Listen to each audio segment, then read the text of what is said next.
Let me introduce, first of all, Dr. Rainbow. Some of you know him, no doubt have taken some classes of his over at the college. He's a biology professor there at Antelope Valley College, holds a bachelor's degree in biochemistry and molecular biology from UC Santa Barbara, master's degree in education from Claremont Graduate School, PhD in molecular biology and biochemistry from UC Irvine. And he was a former creationist. He believed in the biblical account of creation, and through his study over a period of time came to believe that that was not consistent with the way things are, and has since become a proponent of evolution, and has certainly taught this, and I'm not sure if he's ever debated before in this kind of a forum, but certainly on more of an individual basis. But he is a friend of mine. We've gone to lunch several times, and I enjoy him as a person. Certainly don't agree with some of his views, but I respect him as a man, and have many interesting conversations over lunch. So I'd like for you to welcome Dr. Rainbow this evening. Thank you.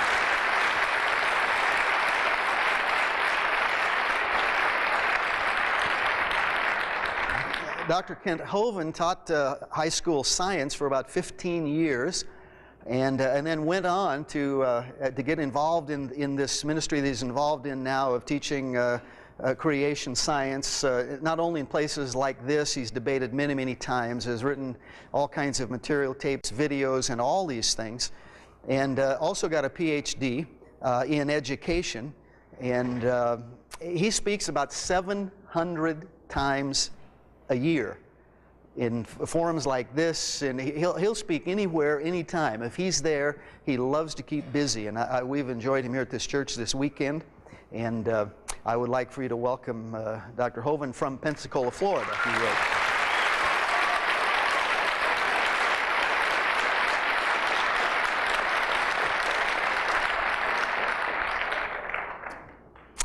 Okay, the clock is beginning. We'll first turn it over to Dr. Rainbow, and thank you for coming. Good evening. I'm going to begin by thanking my friend Pastor Dave Prather and the members of Central Christian for inviting me here tonight to your beautiful church. Although I am not a Christian or a regular churchgoer, I do attend church occasionally at various places in Lancaster with my sons, and have found that I enjoy coming here to Central Christian perhaps more than anywhere else on Sunday mornings. I have met many wonderful people here and have felt very welcome. It's a great honor and a pleasure for me to have been invited to address tonight's important topic, and I feel especially honored to share a podium with Dr. Kent Hovind, who is an eminent and well-known expert in the field of scientific creationism, and who I have had the great pleasure of getting to know in preparations for tonight's debate. This guy totally stole my kids' hearts, teaching them how to make paper airplanes and shoot rubber bands. I'm going to have trouble competing with him as a father figure from now on.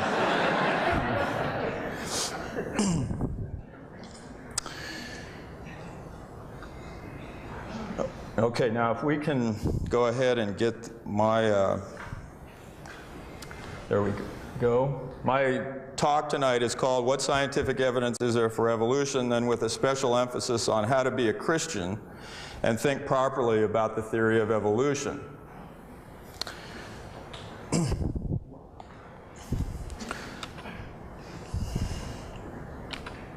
Okay, here's a fascinating and ironic fact about the United States of America. The United States is the most technologically and scientifically advanced nation on the planet, the envy of the rest of the world for our research and development infrastructure, as well as our university education system. Yet in the U.S., approximately half the population reject out of hand the most important scientific principle in all of biology, which is the theory of evolution.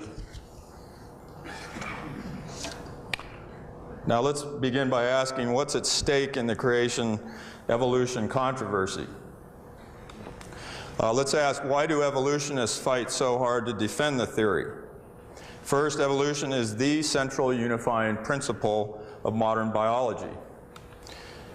Theodosius Dobzhansky, one of the three most famous evolutionists of the 20th century, and a Christian, I might add, a Russian Orthodox Christian, said nothing in biology makes sense except in the light of evolution, and I would heartily agree with that.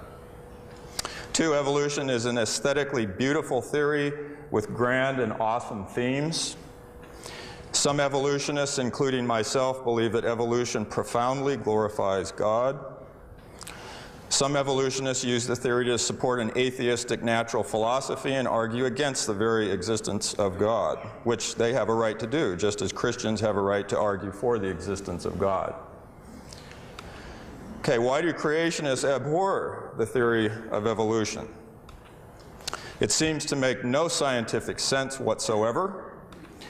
It's a calculated attempt to destroy belief in God and to render the concept of a creator obsolete. It contradicts the book of Genesis and therefore stands in mortal opposition to Scripture. It teaches that humans are descended from animals and therefore destroys all basis for morality. And it glorifies death. Now, I've been asked to present the scientific evidence for evolution to an audience which, though personally friendly, is to a large degree intellectually hostile to the subject in a mere 40 minutes. This is a daunting task.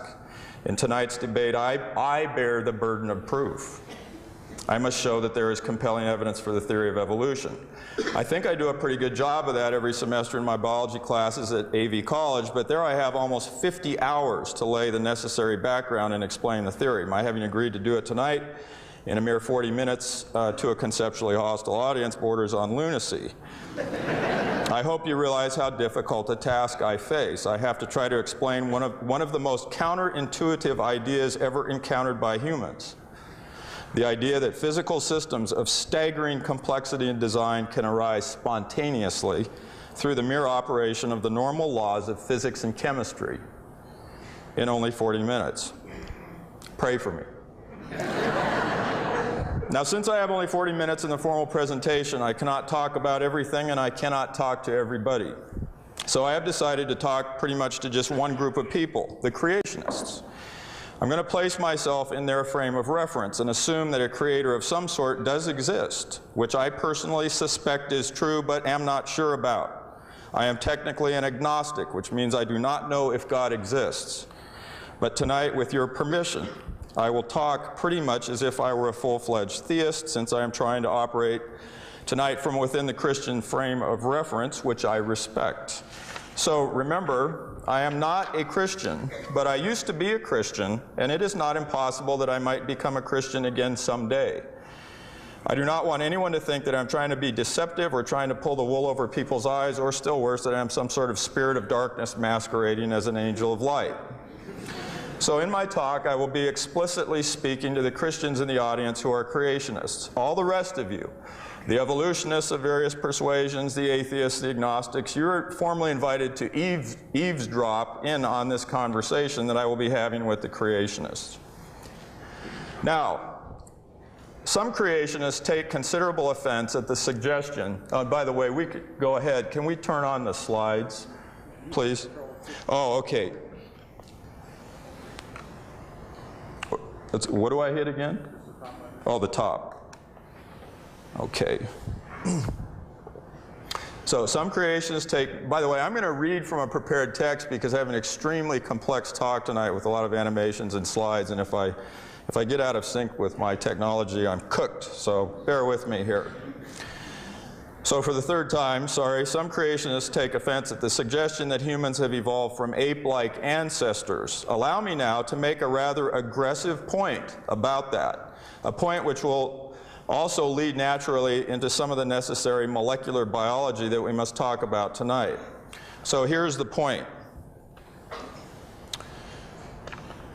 If you're in some sense insulted by the idea that you are descended from animals, then you must really be insulted by Genesis 3:19, which says you are descended from dirt. Genesis says you are descended from Adam, and Adam, whose very name in Hebrew is a pun in the Hebrew on the word for clay, Adam was made from the dust of the ground, which is, let's face it, dirt. In the very earthy account of creation found in Genesis 2 and 3, it says, "Then Yahweh formed man of dust from the ground and breathed into his nostrils the breath of life, and man became a living being." So in regard to your origins, you have two options. You can embrace evolutionary theory, which says that time plus dirt equals humans. Or you can embrace a literal interpretation of Genesis 2, which says that God plus dirt equals humans. In either case, we recognize a fact common to creationism and evolutionism, which is that we are dirt. In other words, we all recognize that our bodies and the bodies of all living things, interestingly enough, are made of non-living atoms. I am a biochemist and molecular biologist by training, and I make my living by studying and teaching students about the fact that all living things are made of normal atoms which obey all the laws of physics and chemistry. From a physical point of view, our bodies are marvelous machines. Here, for example, is a computer-generated image of the atoms in a protein molecule. And then here is a similar image of the atoms in the DNA double helix. By the way, we could turn, I wouldn't mind having the lights down just a little more, Ryan. In fact, fairly dark. I'm a graphical purist here. Can we turn them down a little bit? Oh, okay. Well, can everybody see okay? All right. So it's been proven over and over through tens of thousands of controlled scientific experiments that living things are literally machines, constantly obeying all the laws of physics and chemistry. No modern educated person, including creationists, disputes this raw, intriguing fact, that from a physical point of view, we are machines. The central question that Dr. Hovind and I are here to address tonight is simply this: how did these machines get here? Now, one of the songs that you sing here in this church, and I have actually sung it with you, putting my own personal spin on the meaning of it, one of the songs you sing has the lyric, "Our God is an awesome God." Tonight I'm going to try to expose you to an idea which, if true, means that God as the creator is even more awesome than you think.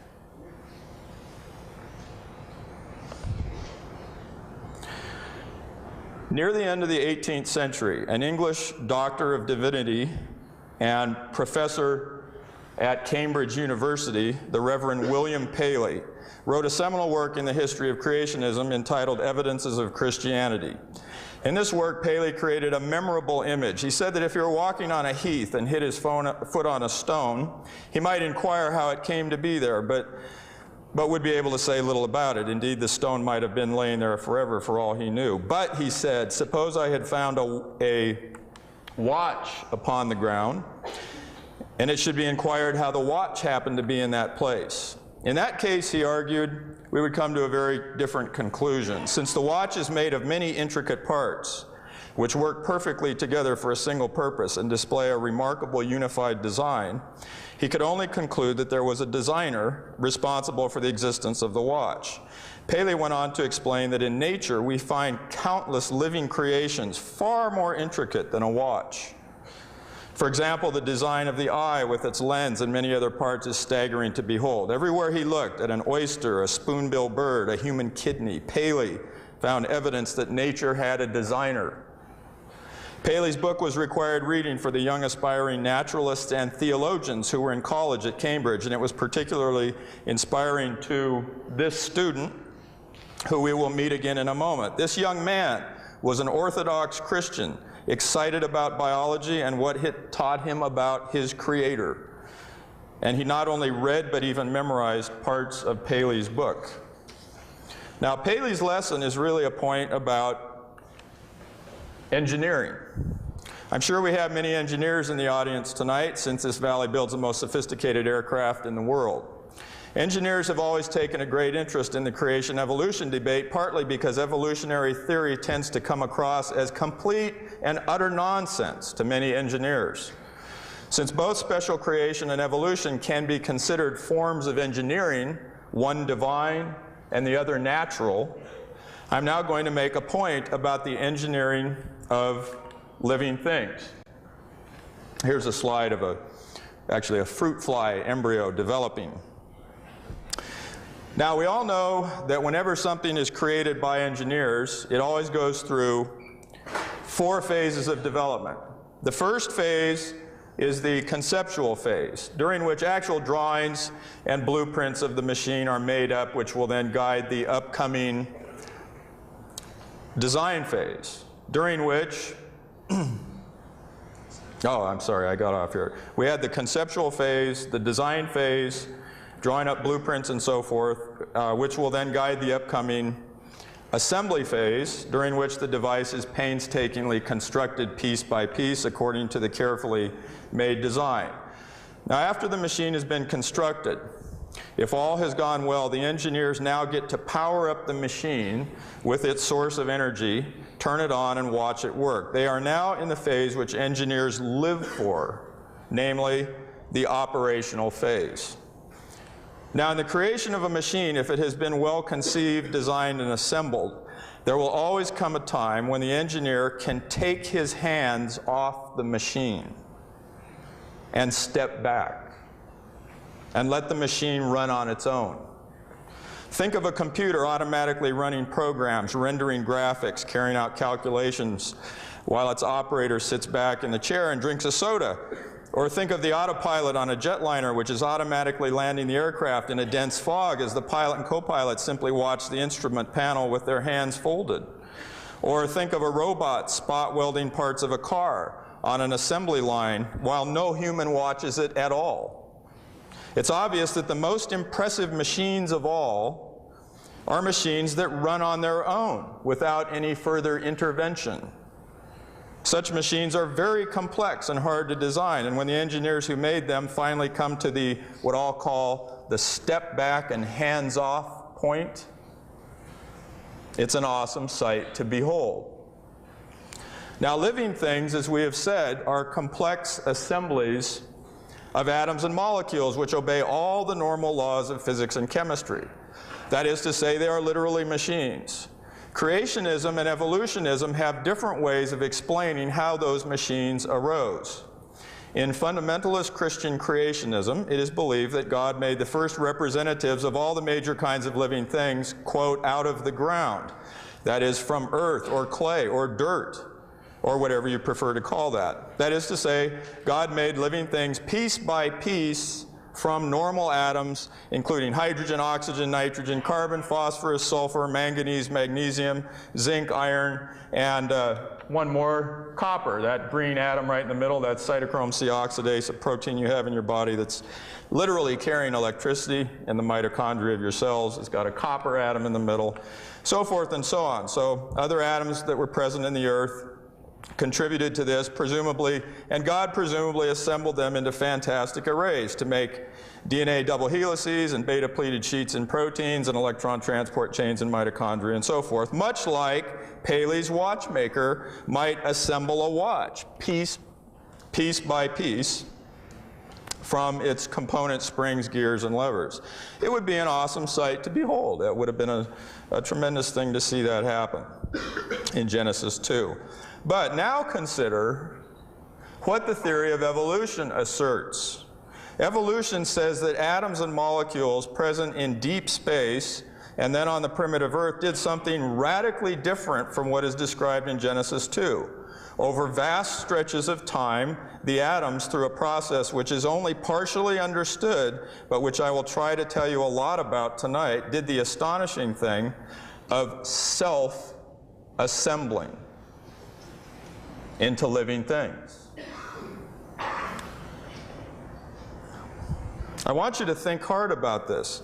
Imagine that you knew a watch designer who was so incredibly skilled at what he did that he could design the parts of a watch, make the parts, throw them out on a table, and then step back and take his hands off, watching while the hundreds of parts of the watch put themselves together before your eyes. Wouldn't that be unbelievable?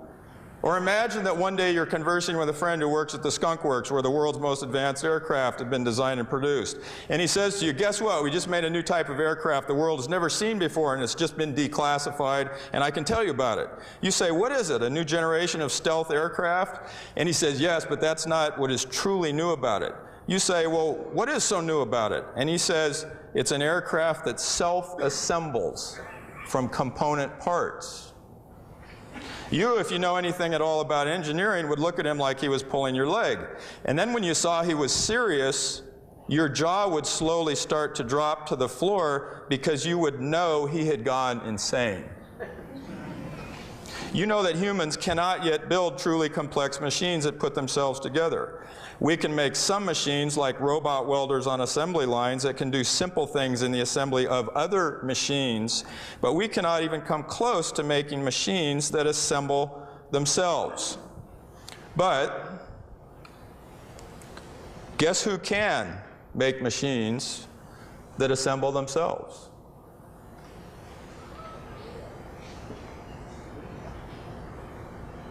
Now do you see why evolutionists get so excited about evolution? Think about this a little more from an engineering point of view again.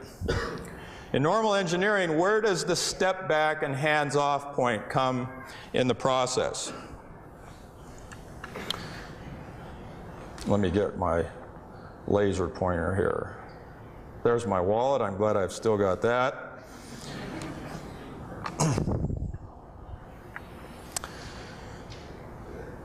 Okay, where does the step back and hands-off point come in the process? The engineers have to have their minds and their hands intimately involved in the conceptual phase, the design phase, and the assembly phase. It is only during the operational phase, assuming everything goes well, that the engineers can step back and hands off. What evolutionary theory allows us to entertain as theists is the idea that Almighty God is creating life on earth, has done something that will set your mind reeling and staggering, something as high above our own engineering abilities as the heavens are high above the earth, something beyond all that we could ask or think. God has pushed the step back and hands off point, which was here, where? He's pushed the step back point into the assembly phase. This is the view of God that theistic evolutionists carry around in their heads. God as the creator is even more awesome than you think. They believe that God, with an intelligence that is nothing less than terrifying, has designed the fundamental particles of the universe and ordained the laws of quantum mechanics so that they will, over time, spontaneously self-assemble into living creatures, while he simply sits back and watches it happen. And then after 12 billion years of cosmic evolution, when the first humans on the African savanna look up at the night sky and stare at the God, which their explosively large cerebral cortex can now sense is there, in an attitude of awe and primitive worship, and God stares right back. Let's look at another picture that helps us understand how God chooses to operate if the theory of evolution is correct. Here we have a representation of all that exists in the physical universe, which is called nature, derived from a word which conveys the meaning of being born, and from which we get other words like nativity and natal. Now, in addition to the physical universe, which is detectable with the five senses or with extensions of our five senses, many, and I dare say most of the people in the world believe that there is another realm of existence that cannot normally be detected with the five senses, which is beyond nature or above nature. The word for above or beyond is super. So this is the supernatural or supernatural realm. And here we see God. Now please don't laugh at my picture of God, but God has chosen to ordain certain natural laws which govern the behavior of matter and energy in the physical universe. God seems to really enjoy using natural law, since virtually everything obeys God's natural laws virtually all the time. The only time things deviate from natural laws when God is doing the odd miracle here and there, like parting the Red Sea, or changing water to wine, or raising himself from the dead. Here we see just a few examples of famous natural laws expressed as equations, such as, okay, we've got Newton's second law of motion, Einstein's relativity relationship, Newton's law of universal gravitation. Here we have Boltzmann's definition of entropy, mass action expression from chemistry, which governs equilibrium in chemical reactions. This a partial derivative here is Le Chatelier's principle from chemistry. And then at the bottom, ds is greater than 0 is the second law of thermodynamics. Now, we could write dozens of major natural laws that have been discovered so far by humans in various fields of the physical and biological sciences. These statements of natural law are the ultimate triumphs and trophies of the scientific endeavor. And I think there's little doubt in this room tonight that God enjoys watching as humans discover his natural laws through scientific endeavor. He has seen to it that humans have powerful, incisive brains which can ask questions, design experiments, and use the scientific method to unravel the secrets of the universe. Every time humans discover a new law or a new principle or a new galaxy or a new fundamental particle, I suspect God is extraordinarily delighted. Over about 150 years of intense research, scientists using the brains that God caused to evolve have by now, in the year 2003, developed a fairly extensive explanation of how living things self-assemble through nothing more than the operation of God's natural laws. I'm going to say that again. We now understand, not completely, but pretty well, how living organisms arise through a self-assembly process which is being driven by nothing other than a free-running operation of God's natural laws. I call the process God's automatic creature-generating machine. A good teacher will invent flashy names for things, so there it is. How many people here would be willing to, now I don't want to have a loud conversation with 2,000 people, but how many people here would be willing to try to learn from a person who has some expertise on the subject how God's creature-generating machine works? Can I see a show of hands? Who'd be willing to learn something about that? Okay. Who would not be willing to learn something about that? Anybody? Oh yeah, right here. Oh, okay. Someone is closed-minded and admits it. I encourage you, I applaud your candidness. Now, some of you may still be reticent to let me in, even for a trial run on evolution. You may be wondering if you will lose your faith if you even so much as entertain evolution. So maybe this will help a little. Can someone be both a Christian and an evolutionist at the same time? Of course they can. Two of the most famous evolutionists of all time were Christians. Here is George Lemaitre, a Belgian Catholic physicist priest who galvanized cosmologists in 1927 by proposing that the universe began when a hot, dense, primeval atom exploded, an idea which adumbrated the modern Big Bang theory. He is considered to be the father of the Big Bang theory.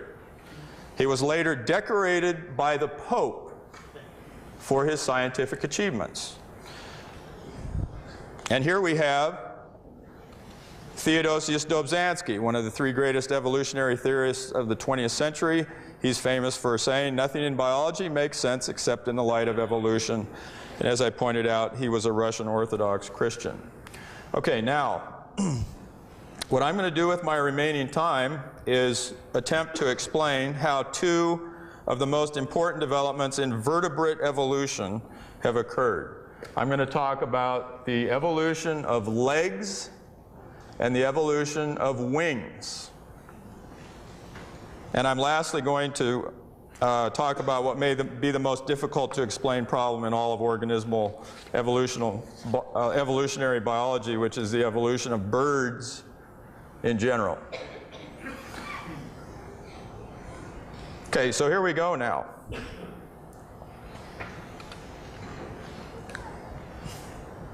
What do we mean when we say that living things have evolved? We mean that all living things are genetically related through a process of what Darwin called descent with modification from common ancestors. And here is what I call, when I teach it, the central mechanism of evolution.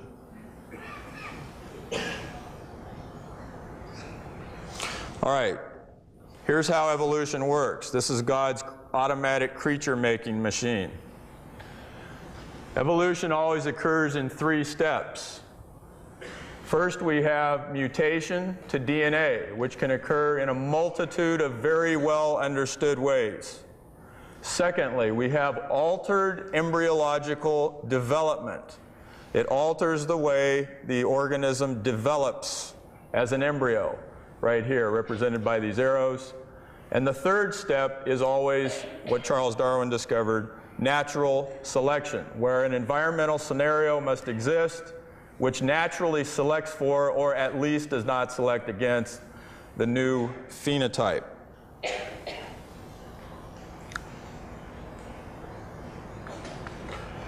Here's just a few slides showing the guy who figured out the third step. That's the one that we got first, going back. Historically, natural selection was figured out first.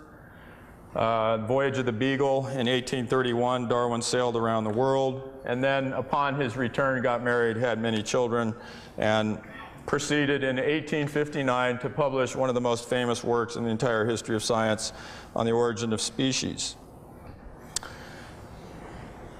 Okay, the second part of the central mechanism that was discovered was mutation to DNA, discovery of the double helix, principles of genetics in the first part of the century by people like Thomas Hunt Morgan and so forth. That was what was worked out next, and it's only extremely recently, it's really only since 1984, that we have even begun to understand the third middle step. This is the one that we've never been able to explain until now. And this is why creationists' objections to the theory are entirely reasonable. Up to this point in time, I would say. So would you like to see so here's a picture of an embryo developing. And the third step, altered development, now being unraveled by many, many scientists around the world. A couple things that you need to understand. One of my goals here is to help explain the theory itself. It's my contention that most creationists reject the theory because they don't really understand the theory. I would reject it too if I understood it the way creationists do. I really would, and I don't mean that as an insult. I used to be a creationist. I literally applaud you as creationists for not accepting the theory as you understand it. You've done a rational, reasonable thing. You've displayed your intelligence by doing that, as has Dr. Hovind, who's an extremely intelligent man, and he's probably going to steamroll over me in the rest of this debate.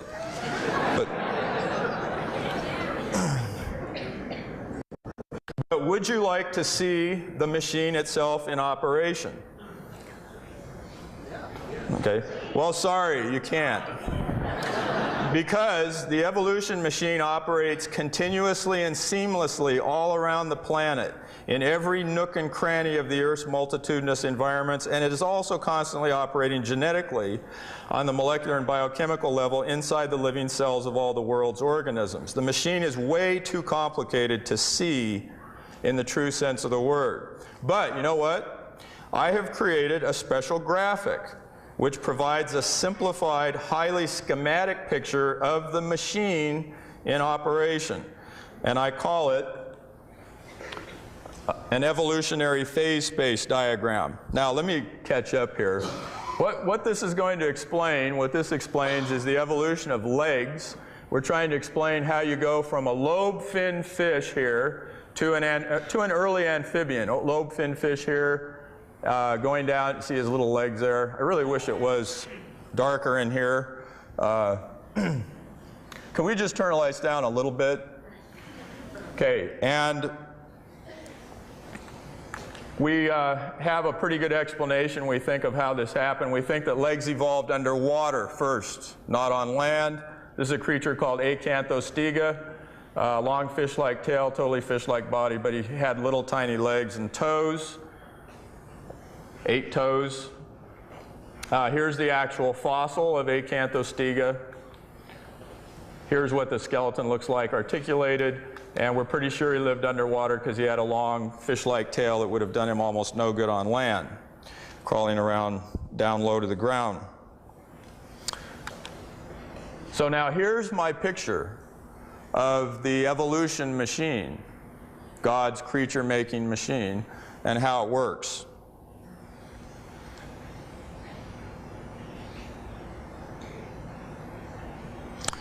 Okay, so here's what's going on in this machine. Now I know this is really small for most of you, but we'll do the best. I'm doing the best I can. What we have, this is a multivariable graph. That is not a valley, okay? It looks like a valley. It's not a valley. This is a three-dimensional graph in what I call phase space, evolutionary phase space, showing the, how the machine creates organisms automatically. Here on this axis, we have the phenotypic axis. This is what the animals are like. Here we have the environmental axis, going in this case from water to land, deep ocean, coral reef, tide pool, shoreline, dry land. Here we're going from a ray fin fish to a coelacanth to various lobe fin fish, one of which here is Acanthostega, which I just showed you, Ichthyostega, famous more advanced amphibian, and then finally Tularpaton here, which is a full-fledged land-going amphibian. So we're going again, to give you the big picture, from fins to legs here, and we're going from the deep ocean to the dry land here. Now the vertical axis represents decreasing fitness. So if you're high, you die. If you're low, you go. In other words, you live. If you're high, you die. You're up on what I call the peaks of death. And if you're down low in what I call the valley of survival, that means you are fit. You are well adapted to your environment. Now watch how this works. Let's say you're here in phase space. Can you do the three-dimensional math? Okay, what are you? You're a ray-finned fish. Okay, you're a fish. Where are you? You're on dry land, so you are dead. You're a fish out of water, so you're dead. You are unfit for your environment. Let's do this one. What are you here? Follow it along. You're a full-fledged amphibian, but you're out in the deep blue sea. So you are dead. You are unfit. Let's do this one. What are you here? You're a ray-finned fish in the deep ocean. You're beautifully adapted to your environment. And right here you'd be Tularpaton on dry land, but near a tide pool, so you're doing pretty well here. You're well adapted to your environment. One more here, Acanthostega, that would be right here. You're a primitive amphibian living in a tide pool, trying to make a living in a coral reef. Now, how could he have done that? Let's explain this. Right here, why do we think legs might have evolved underwater? Well, here's the theory. If he was out, so mom here takes a mutation in her sperm or egg cells, and that's a critical point to remember. Let's get all this stuff up here. Okay, the mutations to DNA have to take place in sperm or egg cells, otherwise they won't make it into the next generation. Remember always that the new phenotype, the new form of animal, always shows up in junior, always shows up in the offspring, and then natural selection comes into play and has to select, if this is what we're trying to evolve, has to select for this and deselect for the old type of organism. Now out in the deep blue sea, do you want to have legs and toes? No, see, he would be poorly adapted. He's dead out there. You want to have fins if you're in the deep blue sea, and that's why we still have fish with us today after 400 million years. If you're living 5 miles deep in the ocean, in pitch black water that's freezing cold, at pressures that are twice what crush our nuclear submarines, what do you want to be? You don't want to be a human. You better hope to God that you're a fish down there. Okay, but here in a coral reef, see the island and so forth? Here in a coral reef, what we think could have happened is this. If you're in a coral reef, there's powerful currents going back and forth. There's algae and so forth. And one thing that you can try to do is to carry out what we would call ambush predation. You remain hidden in the algae or behind rocks and things like that, and then you leap out suddenly with your still fish-like tail and catch fish. Now you can see that if you're still a lobe-finned fish right here, he's going to have a little bit of a hard time carrying out ambush predation because there's powerful currents in a coral reef that are pushing him back and forth, and if he's trying to station keep In some algae, he would have to wave his fins and remain in one place, which is going to give away his location and scare the prey off. But look what he can do. He can do something that no animal has ever done before in evolution. He can hang on to things with his little legs and toes and remain perfectly motionless and then leap out and catch a fish. This is the theory for how Acanthostega may have been selected for and how legs evolved underwater. Okay, now here's an animation of that process. There's a constant chatter of mutation to DNA that's ceaselessly generating new forms of organisms. The environment is constantly changing here. This is constantly changing.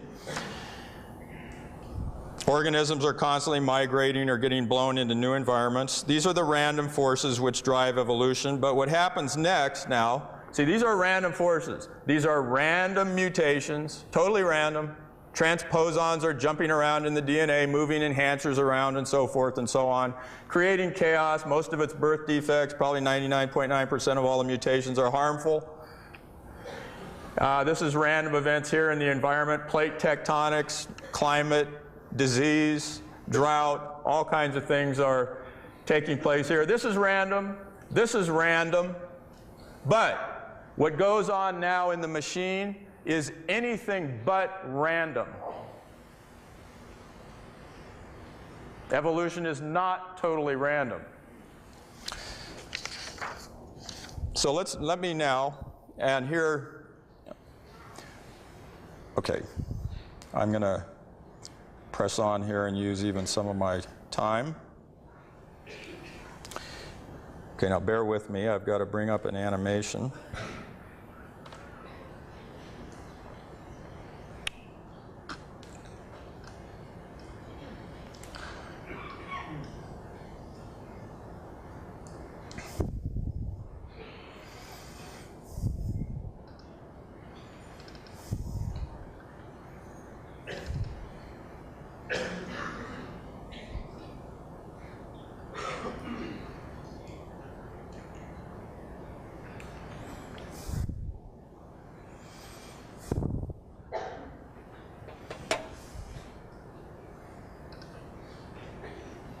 Okay, we'll try to put this on the whole screen.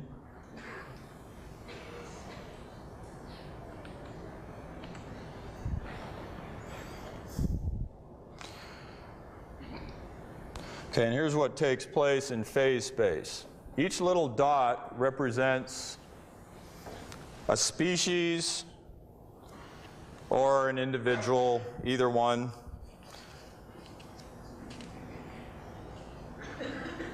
Organisms explore evolutionary phase space now in single-step mutations, and they do it with ruthless efficiency like water exploring a canyon. So what's happening here is that we start off here with a fish in the deep blue sea, mutations take place, and then you go to the next phase here in the Valley of Survival.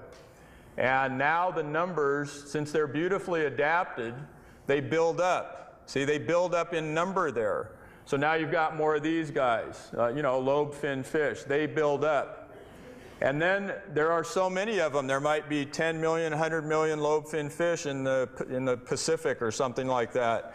And now you can do calculations and show that the probability of the next step, the probability of moving the right enhancer in front of the right homeotic homeobox gene or whatever, is not only possible, but it's inevitable. You can prove that it's inevitable that the next mutation will take place. And so now you get the next, you start to invade the next locus. The little yellow arrows represent mutations. So see, it just keeps building up, next mutation, building up, next mutation, building up, next mutation. And so the organisms are tracking or coursing their way through evolutionary phase space like water through a canyon. So what you want to think about as you look at this image is picture all these random events, the changes to the environment, and changes to the phenotypes of organisms as being kind of like a constant rain falling down on this whole phase space diagram. And just as rain would be channeled down into the channel or the valley and flow along, in a similar way, you see how natural selection, which is anything but random, channels the mutations very efficiently through phase space. Once in a while you have a few organisms, see a few dots up here in the valleys, the foothills. They're just barely making it up there. They're not very well adapted. They don't survive very well. And up here in the taller mountains, nothing makes it up there. Okay, so the principles here are that the number of organisms at each locus in phase space builds up until the probability of the next step becomes inevitable. There's the principle that one step leads to another. By many small steps you can climb a mountain, and by many small steps a dramatic change in organisms can occur over evolutionary time. Notice that evolution leaves behind what I call a trail of ancestors. See, look at that trail of all the ancestors that are still there, still beautifully adapted to their respective environments. In my class, someone always asked me, Dr. Rainbow, if humans have evolved from apes, they always think humans have evolved from apes, which they haven't. We've evolved from ape-like creatures. But they say, if humans have evolved from apes, why are there still apes in Africa? I always get that question every semester. And you should be able to easily see now that that's an exceedingly silly question. That's no different than asking, why are there still fish 5 miles below the surface of the ocean? What's the answer? Because they're beautifully adapted to their environment. Another principle is that evolution is a blind, random, fluky process driven by random mutations to DNA and random changes to the environment. Well, I already said that. It's, the selection is anything but random. So in a supreme irony, this process, as I hope you may be able to see, even though it's driven by random processes, it ends up creating creatures that look just as if they'd been designed by a creator. Which they really have, haven't they? Because it's the creator who dictated Le Chatelier's principle, and Coulomb's law, and Newton's second law, and the Schrödinger equation, and all the laws that govern how the atoms and molecules self-assemble. So God still gets all the credit for this. In fact, he's an even more awesome God.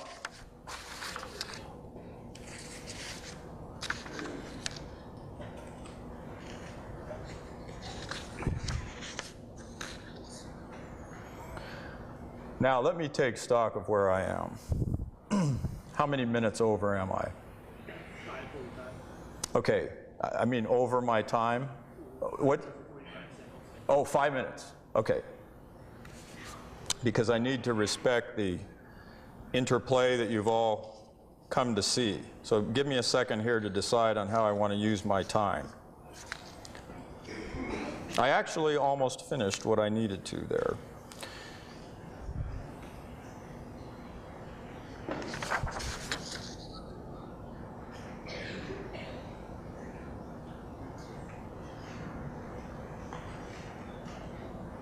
Okay, what I'm going to do is simply make one last titanically important point about evolution. Now, what is it that you're all wondering the most about? This all makes a lot of sense. We know that this happens. Creationists freely admit that evolution takes place. They would say, however, that only microevolution can take place. I have no doubt at all that Dr. Hovind would agree with the fundamental essence of this picture, but he would say that you can only get small changes to organisms, like changing one insect into a different color or something like that. That's called microevolution. What you're wondering is, can you really go from things like a fish to an amphibian? Can you get big-time evolution, big changes, big dramatic changes, which is called macroevolution? And what I'm going to do here is try to explain the results of the field that I at least like to think of as my specialty. And which is called Evo-Devo, or Evolutionary Developmental Biology. And I'm going to show you some animations that show how you can create radically new forms of organisms incredibly easily. All right, so I need to close this and open up this one. Okay, this is an animation I use in my class.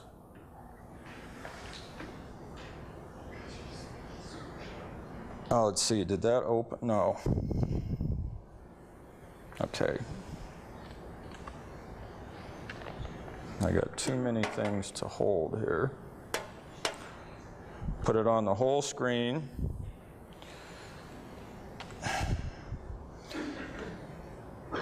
Okay, living things are made of cells. And you have to understand that during embryological development, living cells can do 7 different things. They can divide by mitosis, cell division. So things can get really big really fast. They can differentiate. They can turn into different kinds of cells. Like here, 2 initially identical cells are turning into muscle cells and neurons under the influence of a morphogen that's being sent by this cell. They can crawl around. Cells can crawl around anywhere at any time in your body, just like amoebas do. They can lay down extracellular matrix like big strands of collagen. They can change their shape. Here you see a cell in the middle changing its shape. So this epithelial sheet is buckling and folding. It's like making a paper airplane. One of the things I do in my class is I take out a piece of paper, and in front of the students, I step by step make a paper airplane. And then at the end, I hold it up and I say, look what a complicated thing I made just by doing one thing, folding paper. I take a piece of clay that looks like this, and I cut it with a knife, boom, boom, boom, boom, and I make a hand. Did you know that your hand got here by, you used to have a paddle like a duck. You had flesh in between your fingers, and then your cells here died by a process called programmed cell death, or apoptosis, which generated your fingers. That's another of the things that they can do. Cells can commit suicide at any time. And they can attach together or break apart at any time by expressing cell adhesion molecules. So, with these facts in mind,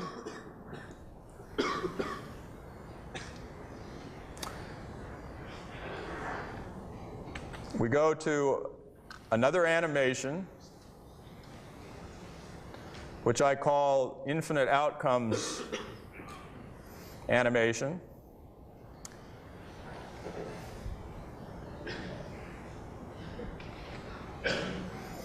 And here we have 5 different subdivisions of it. In the first animation, we're going to see how cells can divide and differentiate, and just look at how fast things can get complicated.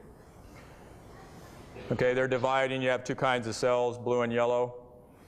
See, there we made something fairly complicated just by going through a few rounds of cell division and differentiation into only 2 types of cells. You have more than 200 kinds of cells. Okay, and then the second animation is an example of what we call a progress zone or a proliferation zone. This occurs, for example, in the limbs of an animal. The cells are constantly dividing on the leading edge there. And then if we do the same thing, but put in differentiation, now we get different colors. The cells can divide and differentiate in a proliferation zone or a progress zone. And then the next one shows same thing, except the cells are going to die at the end. They're going to die. Boom, there they go. See, so just by dying, you can make many, many structures inside of an embryo. And then the last animation in this series is a progress zone with differentiation, and at the end they crawl. See, they crawl around, and they can go anywhere at any time. So I think that you can see just from these simple animations that you put together all 7 things, you can make anything that you want by simply changing the order in which living cells do those 7 different things. And I tell my students, this will be insulting to creationists, I suppose, but the only difference between you and a fish is the order in which these 7 things have happened. And by changing DNA, you can alter the order in which things happen. Now, I am not even close to finishing, but I have to stop, and I'm going to stop. And I'm looking forward to hearing Dr. Hovind.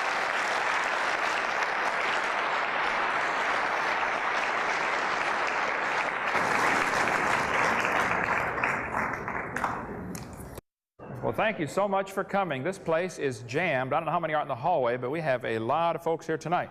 It's an honor to be here. My name is Kent Hovind. I taught high school science 15 years, and now I travel and do seminars on creation, evolution, and dinosaurs.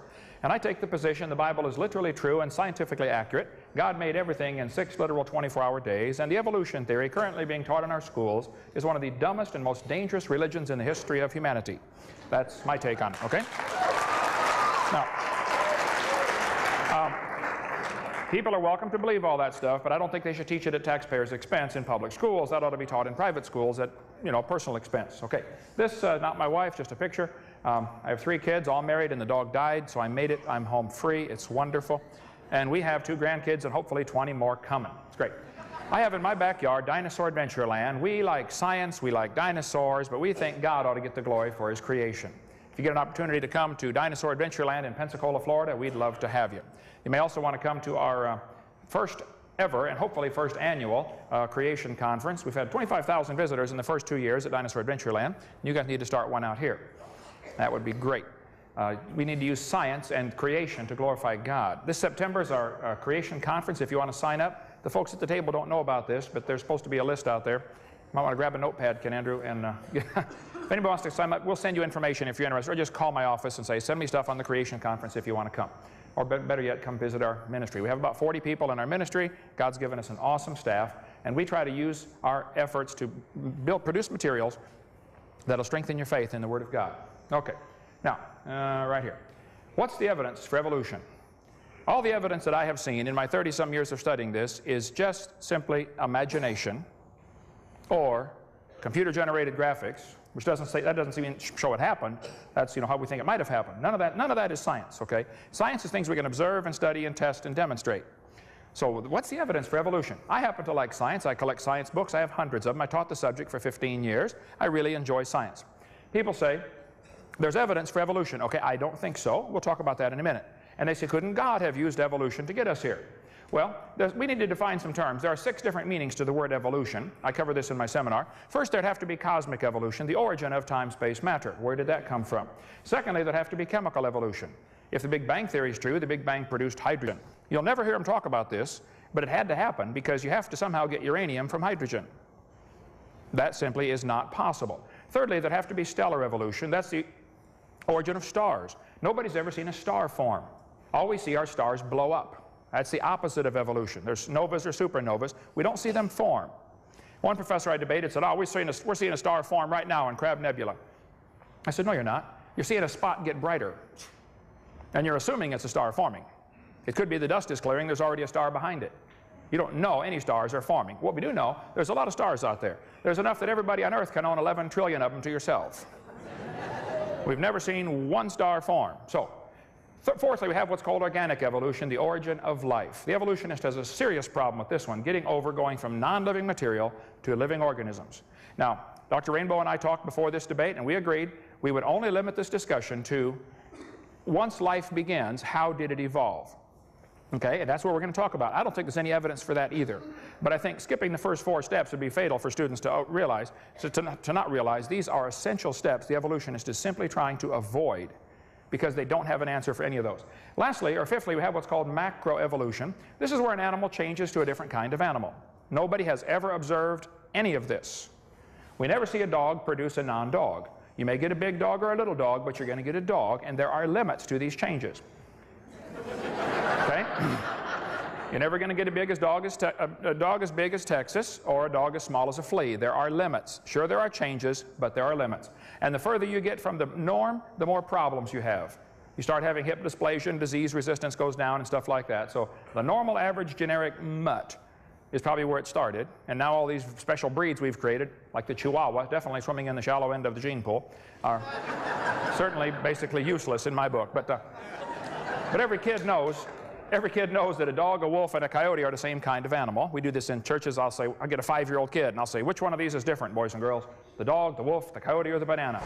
They pick it out almost every time. One kid said, the boy, and well, it's the banana. Okay. The Bible says the animals will bring forth after their kind. Now, Charlie Darwin wrote a book called The Origin of Species. The argument is not about the origin of species. The argument's about the origin of kinds. I'm not sure who's deciding when a new species has been created or not. You know, a dog and a wolf are different species, but they're obviously the same kind of animal. I'd like to meet the guy who's making the decision. This is a new species, okay? It's still the same kind. Lastly, we have what's called microevolution. I don't like the term. I think it's confusing. We should just call it a variation within the kind. But whatever you call it, number 6 happens. That one I agree with. All the first 5 are purely imagination. Students have to be taught to believe in these by computer animations or, you know, pictures of how it might have happened. It all takes place in the imagination. It never takes place in reality. People say, couldn't God use evolution to get us here? Well, that depends what you mean by God. The God that would use evolution is cruel, wasteful, stupid. He's deceitful. He's not the God of the Bible, that's for sure. It's not in the character of God to use misfits, blind chance, and death. My God gets it right first time. Doesn't have to practice, okay? Jacques Monod, a Nobel Prize winner, said, natural selection is the blindest, most cruel way of evolving new species and more complex and refined organisms. The struggle for life and elimination of the weakest is a horrible process against which the whole modern ethics revolts. An ideal society is a non-selective society, one where the weak is protected, which is exactly the opposite of the reverse of the so-called natural law. I'm surprised that a Christian would defend the idea that this is the process which God more or less set up in order to have evolution. I'm surprised also that Christians try to blend evolution with creation. David Hull, Northwest University, said, whatever the God implied by evolutionary theory and the data of natural selection may be like, he is not the Protestant God of waste not, want not. He is also not a loving God who cares about his productions. He is not even the awful God portrayed in the book of Job. The God of Galapagos is careless, wasteful, indifferent, almost diabolical. He is certainly not the sort of God to whom anyone would be inclined to pray. Charlie Darwin said in his book, thus from the war of nature and famine and the death, the most exalted object we're capable of conceiving, the production of higher animals follows. Evolution is a religion of death and struggle and cruelty. It is not compatible with the Scriptures. My Bible says God's work is perfect. He made it right first time. The God that would use evolution is deceitful. It's not the God of the Bible. There's no evidence for evolution anyway. The Bible says God formed the world by His Word. He spoke it into existence. He did it in 6 days. He told us clearly how He did it. He didn't use millions of years to get here. I think it'd be a retarded God that can't make it right first time. I wouldn't worship a God like that, okay? It nullifies the need for the death of Christ by having God use this evolutionary process, and there is no evidence for evolution. So why would we compromise a perfectly good Bible, which has never been proven wrong, with a dumb theory that has never been proven right? I see no reason to compromise in this war, okay? Are they the same? No, the Bible and evolution are absolutely backwards in every respect. We could spend an hour talking about this one. They're irreconcilably different. Evolution says death brought man into the world. The Bible says man brought death into the world. The differences are impossible to reconcile. Somebody is wrong. And I enjoy showing them who they are. Okay, now, suppose I said, I have a theory that the moon is made of green cheese. Okay. It's okay to have a dumb theory. That's perfectly fine. Then, suppose I said, NASA proved it when they went there in 1973 on a secret mission. Well, it's okay to have a dumb theory, but it's not okay to use lies to support my theory, right? It's even worse to use tax dollars to get paid while I lie to support my theory. So if there's evidence for evolution, I really want to see it. The textbook says, you're an animal and share a common heritage with earthworms. This is ludicrous, okay? If you want to believe your great-great-grandpa was a worm, you go ahead and believe that, but don't use my tax dollars to teach that to my kids, okay? You go teach that to your kids at your religious school. Now, they say they have evidence for evolution. They say they have evidence from fossils. I'm telling you, folks, in a court of law, fossils wouldn't hold up 1 second as evidence. You bring in your bones and say, these bones are the ancestors of us today. They're going to laugh at you and say, Your Honor, he can't prove those bones had any kids. He sure can't prove they had different kids. Absolutely no fossils could possibly count in this discussion. When you find fossils in the dirt, all you know is it died. So don't tell me fossils are evidence for evolution. They talk about the fossil record. I say, hold it, first place, there is no fossil record. There are a bunch of bones in the dirt. It's not a record, okay? There aren't dates on them. They're just a bunch of bones in the dirt. There's just as much evidence for a flood. They say they have evidence from structure, evidence from molecular biology, evidence from development, like you talked about tonight. Well, we're going to talk about some of those as quick as we can. The textbooks start off with the assumption that the universe is billions of years old and started with a Big Bang. I think that theory is ludicrous and has been proven wrong years ago. That's not science. We cover that in great detail on our video number 1 out there on the table. If you want to get one of those. There's not many left, sorry about that. But they tell they tell the kids that radioactive dating proves things are millions of years old. That is also not evidence for evolution. Radioactive dating is ridiculous. We cover that thoroughly on video 7. Here's an example where living snails were carbon dated 27,000 years old. They're still alive, okay? This is 1984. I give many examples on video number 7 about that. This guy said, in the last 2 years, an absolute date has been obtained for the Gandong beds. It has the interesting value of 300,000 years, plus or minus 300,000 years. Well, they nailed that one right on the head, didn't they? Anyway, get video 7 if you want more on carbon dating or potassium-argon dating or uranium-lead dating. I got them all on video 7. So they tell the kids the Earth is billions of years old. That is not evidence for evolution. Even if the Earth were billions of years old, there's still no evidence for evolution. And I think there's ample evidence the Earth is not billions of years old, and we cover that on video number 1 of our series. They tell the kids the Earth started off hot and it slowly cooled down. Yet the Bible says the Earth was created underwater. It was never a hot molten mass. The scientific evidence points to the fact that the Bible is right, because all over the world radiopolonium halos are found. Very short half-life on polonium-218 and 214, like down to, less than 3 minutes. And you can get the book, you can go to halos.com if you want a whole lot more on the radiopolonium halos. They prove positively the Earth was never a hot molten mass. Cover that on video 7. Textbook says the stalactites form slowly, very slowly, tiny drops of water. That is not evidence for evolution. It's not evidence for anything. It's not even true. Here's me standing by a stalagmite. It's only 100 years old in Thermopolis, Wyoming. Okay, it happens very quickly. This is not a stalagmite, actually. This is a flowstone formation from simply minerals in mineral water being pumped out of a pipe. Bible says, in the beginning, God created the heaven and the earth, and by one man, sin came into the world, and death by sin. Yet Darwin said, death brought man into the world. Somebody's wrong, folks. Did man bring death into the world, or did death bring man into the world? Don't try to compromise the two. Get on or get off. Somebody's wrong, okay? Textbook says this is Grandpa. 30 million years ago, larger primates such as monkeys and apes evolved. They are ancestral to both humans and modern apes. Look, you're welcome to believe that, but that's not science. It's not observable science, that's for sure. That's not Grandpa, okay? Now, all of the so-called evidence for evolution from the cavemen that I'm aware of, and I've studied it real actively now for 30-some years, all of it has been discredited. I mean, you pick your caveman, Homo erectus, Java man, Piltdown man, Lucy, they've all been discredited. This article in the newspaper says, he's the daddy of us all. This is silly. You don't know he's the daddy of anybody. All you know is you found some bones in the dirt. That's all you know. You can't prove he had any kids that lived. Don't tell me he's the daddy of us all. They're lying to you, okay? Cover much more on the cavemen in video number 2. They tell us dinosaurs lived millions of years ago. That is simply not true. There's ample evidence dinosaurs have always lived with man. We cover that for 2 hours, for 2.5 hours on our video number 3. Textbook says the Colorado River cut the Grand Canyon slowly over millions of years. That's ludicrous. The top of Grand Canyon's higher than both ends. Rivers don't flow uphill. Grand Canyon's a washed out spillway. Anybody that studies it'll know that. I flew down it 2 days ago coming here. Took a bunch of pictures flying down across the Grand Canyon. It's a 1-mile rise spread out over 270 miles, so you don't notice it much. But it's not formed by the Colorado River. The textbooks tell the kids each of the layers of rock is a different age. The whole geologic column is baloney. It doesn't exist any place on Earth except the textbooks. There is no geologic column. This guy admits it. He said if there were a column of sediments, unfortunately no such column exists. It's a great theory, but it's not science. It's not observable. You can have all the theories you want, but where's the beef? Where's the evidence, okay? All over the world, petrified trees are found standing up, connecting these layers. Now here they are telling us these layers are different ages, and yet we got petrified trees connecting them. They're not different ages, folks. They all formed in one big flood in the days of Noah. We cover that on video number 4 about the geologic column. Okay, textbook says the Devonian period is characterized by the lobe-finned fish, like we heard about tonight.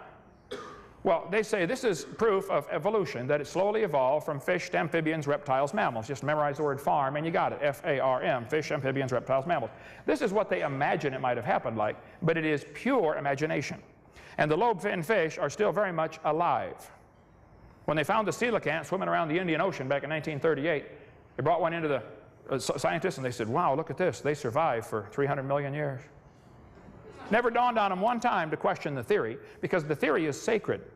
The evidence must fit the theory. Now, see the way science is supposed to work. You get a theory, you check the evidence. If the evidence says, nope, the theory's not right, you throw the theory away.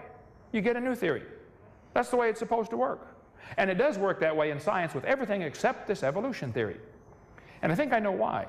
I think it's because the only alternative to evolution is creation. And if creation is true, then there's a creator. And if there's a creator, there might be some rules. You mean like thou shalt not?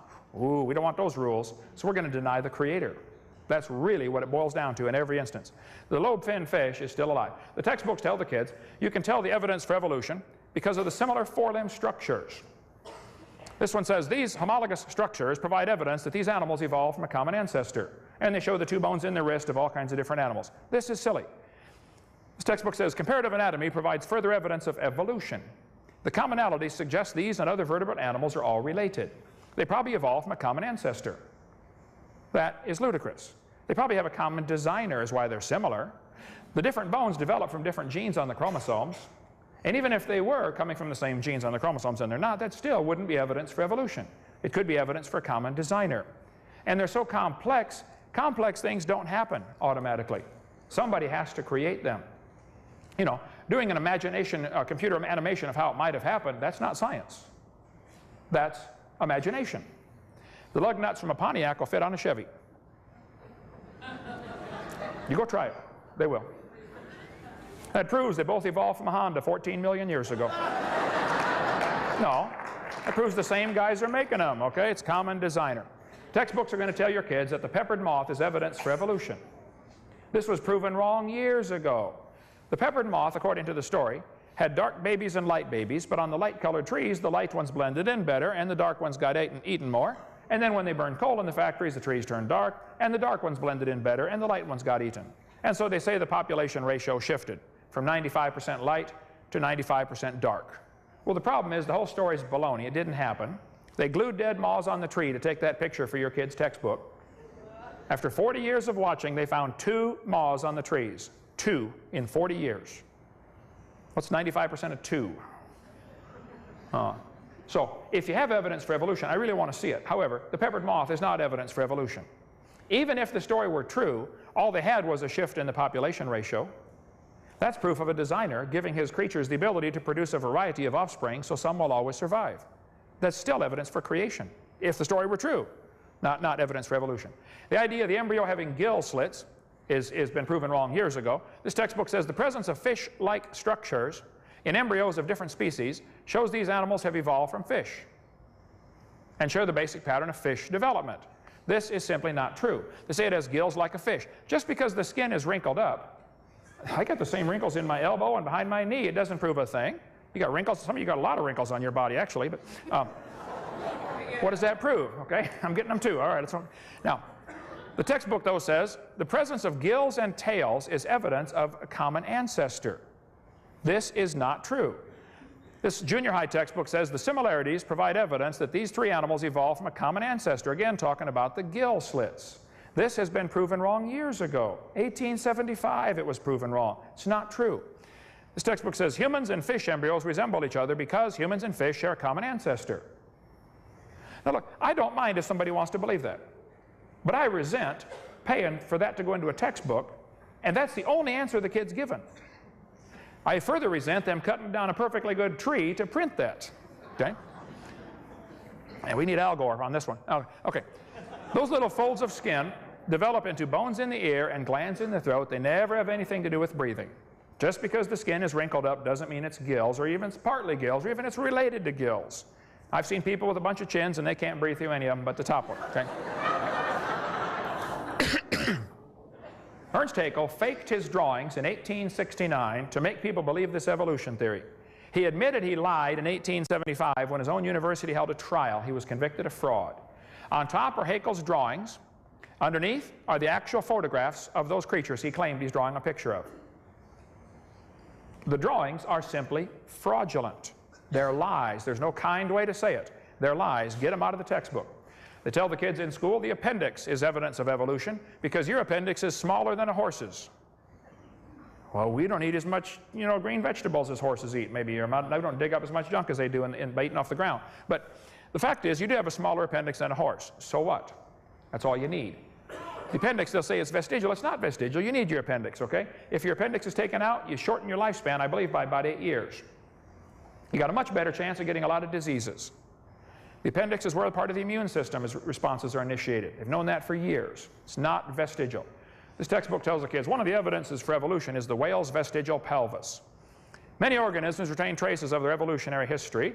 For example, the whale retains pelvic and leg bones as useless vestiges. This is baloney.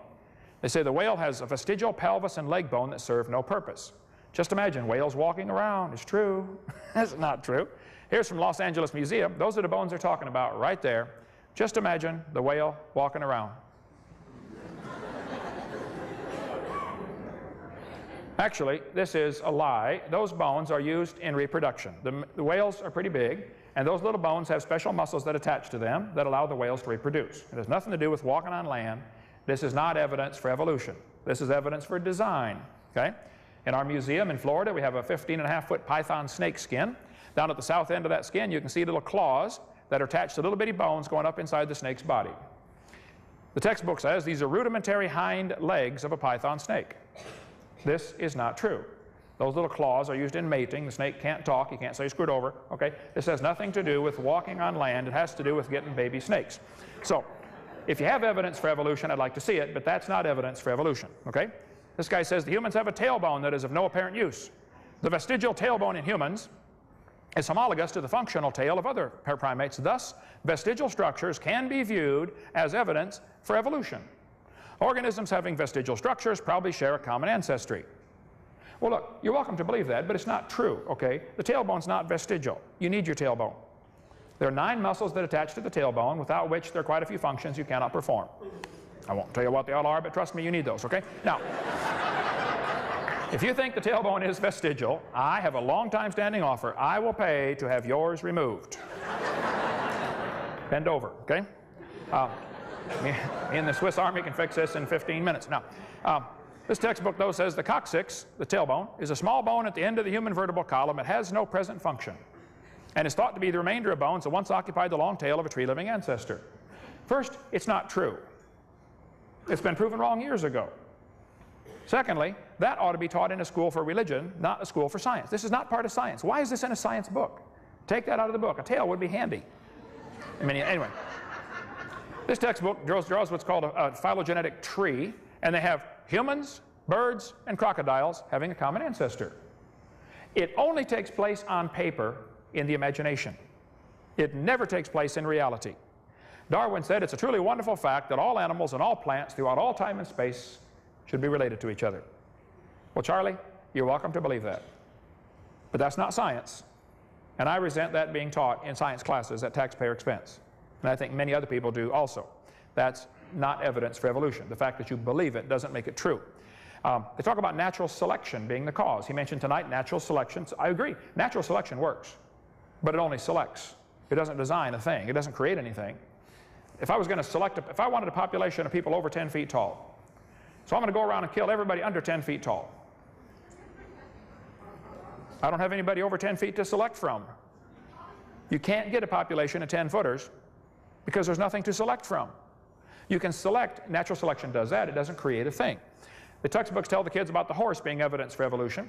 They say we went from a 4-toed horse to a 1-toed horse. That is baloney, proven wrong 55 years ago, but they're still teaching it. They say we started from complex chemical soup and went to a living organism very slowly. Oh yeah. This textbook says all the many forms of life on Earth today descended from a common ancestor. Then it says no traces of those events remain.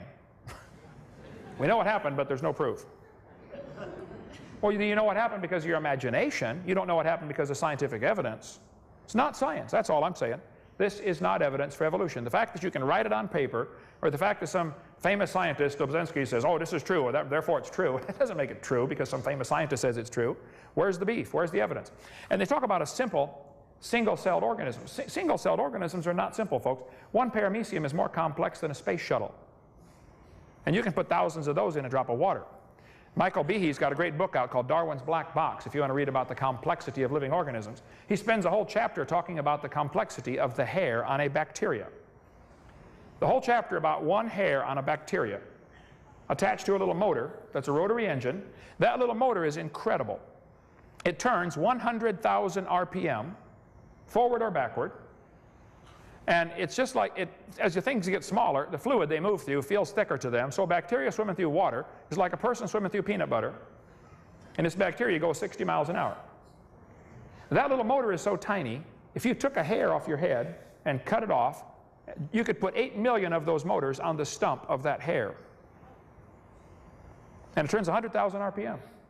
Had to be designed, folks. Now, if you want to believe it happened by chance, you go and believe that. But that's not logical, and it's not science. Now, this textbook says the complex structure of the human eye may be the product of millions of years of evolution. Well, again, they're welcome to believe that, but the eyeball is incredibly complicated. Darwin knew the eyeball was complex and said it gave him a headache. Darwin said, to suppose that the eye could have been formed by natural selection seems, I freely confess, absurd. By the way, how can blind chance make a seeing eye? On the back of your eyeball, you have about 1 square inch called the retina. In that 1 square inch, there are 137 million light-sensitive cells, all of them wired to the brain. I've done quite a bit of building in my life. I've hooked up quite a few electrical wires. Can you imagine wiring an eye with 137 million connections in 1 square inch? My Heavenly Father did it. He's pretty smart, ain't he? I debated an atheist in New York. He said, I've got proof for evolution. The human eye is poorly designed. I said, why do you say that? He said, well, the light comes into the eye, and then at the back, before it hits the retina, it goes through blood vessels. And the blood vessels block part of the light. He said, the octopus has a much better eye because their blood vessels are behind the retina. Humans have blood vessels in front of the retina. That's a poor design. He said, that's proof for evolution. I said, well, wait. First of all, poor design is not proof for evolution, okay? Porsche designed a car one year. They accidentally made it where you had to jack up the motor to change the spark plugs. That's a poor design. But it doesn't prove nobody made it, okay? So arguing from poor design is not a good argument for evolution. But the eye is not poorly designed. I told this atheist I debated, I said, sir, listen, the humans live in the air, okay? Air is a very poor insulator for UV light. UV light will burn your retina. Now, so you have blood vessels in front of your retina to block out the UV light. Octopus live in the water, okay? Now, water blocks UV light. So they don't mind having their blood vessels behind the retina. They're designed for living in water, and you're designed for living in air. I said, if you want to swap eyes with an octopus, you just go ahead, but you're going to be blind in a few days, okay? It's not evidence for evolution. Don't give me this poor design of the human eyeball. And kids, if you go to college, you're going to hit a professor who'll tell you that. Okay, they're either confused about their anatomy or they're lying to you. It's not poor design, okay? This textbook talks about how life evolved from non-living material. That we could spend an hour on this one, about how they did not use oxygen intentionally. We covered that on video 4 about the origin of life experience. We're not going to talk about that tonight.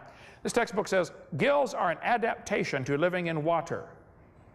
Well, how did they live before they adapted the gills? Well, you see, boys and girls, for millions of years, none of them lived. They all died until they evolved the gills. Why don't they say it's a design feature? They don't want to say it's a design feature because then some kid's going to say, who's the designer?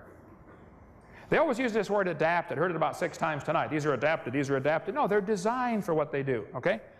This textbook says humans and orangutans are 96% similar in their DNA. So what? They say, well, that proves a common ancestor 15 million years ago. No, it doesn't. Actually, this textbook says, Darwin speculated all forms of life are related. This speculation has been verified. That is baloney. Verified by DNA. The DNA is unbelievably complicated. One person's DNA, all the DNA out of your body would fill about 2 tablespoons. But if you tied them end to end and stretched them out, it'd reach from Earth to the moon and back 5 million round trips. Unbelievably complex. Didn't happen by chance. Okay. Now they're telling the kids, like Richard Goldschmidt said clear back in 1940, the first bird hatched from a reptile egg. He was frustrated because they couldn't find any evidence for evolution. You couldn't find any fossils that are missing links. He said, so it must have happened quickly because we don't find the evidence.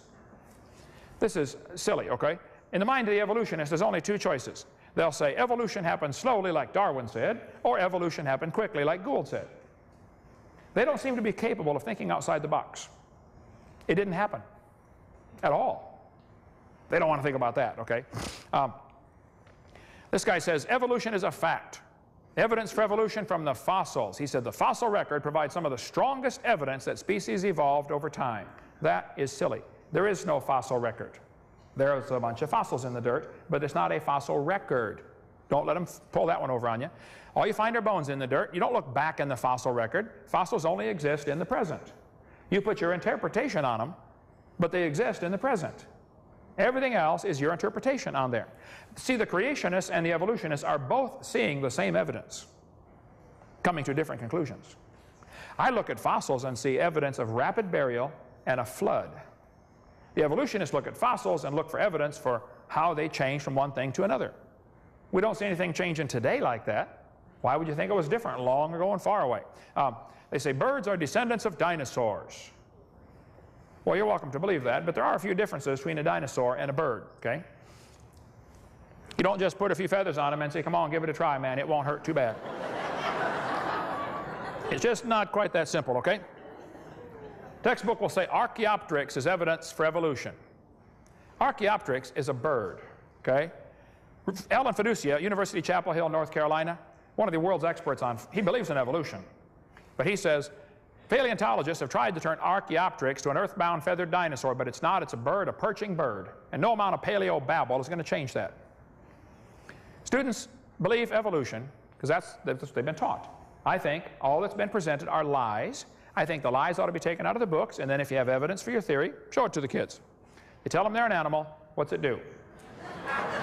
Well, look around, okay? They act like animals. Teen suicide rate's gone crazy in this country. Violent crimes have gone up 1,000% since evolution became the dominant theory in the early 60s. Unmarried couples living together in adultery has increased 725%. Premarital sex has gone up in every category. Satan's a liar, folks. He wants to deceive you. And I think if somebody believes that we came from an ape-like ancestor or even came from an amoeba up to a human, they're welcome to believe that. But that's not science. It's not common sense. And I think they need to understand that teaching is going to destroy the faith of some kids in their class, which maybe they don't understand, maybe they do understand. But Jesus said, whoso shall offend one of these little ones which believe in me, it were better for him that a millstone were hanged about his neck and he were drowned in the depth of the sea. So before I taught evolution to anybody, I'd take a long, hard look at Jesus' warning. I mean, if you don't believe he existed, don't believe he's God, that's fine. But listen carefully to his warning. You're in serious trouble. What should we do? Well, 75% of kids from Christian homes that go to public schools reject the faith after 1 year of college. After they're subjected to a whole semester or a whole year or 4 whole years of computer animations of how it might have happened, pretty soon they start to get confused and start to believe it. That's what happens to many of them. Scott wrote me a letter. He said, Dr. Hovind, until I went to college, my faith in God was sound. But my college history class helped destroy that faith. Folks, evolution's not just in science class. It's in history, English, math, every class, okay? Scott said, I started to doubt the Bible and God's Word, even started to doubt Jesus was truly God's Son and that he died and rose for my sins. My best friend showed me your tapes, and I was in awe of what I saw. Everything I thought I knew about life was changed. Yeah, he rescued one. Charles Darwin studied to be a preacher, lost his faith. Farrell Till, former Church of Christ missionary, now the editor of an atheist magazine. I debated him, debate number 7 on the table. Michael Shermer, editor of Skeptics magazine, here in California. I debated him. I don't know when that was. Claimed he was a Christian as a kid. Tom Hanks, stars in movies with little or no morals, claimed he was a Christian and loved the Lord when he was 16. Gary Parker, now teaches back to a creationist. Michael Ruse, the main spokesman at the Arkansas trial, was raised in a Christian home, spoke out against creation. John Templeton, who used to work with Billy Graham, accepted evolution and wrote a book, Farewell to God. Frank Zindler studied to be a Lutheran priest. He's the president of the Ohio Atheist Association. I debated him. And we're going to get Matt Rainbow off the list here by the end of the night because getting him back to be a creationist. All right.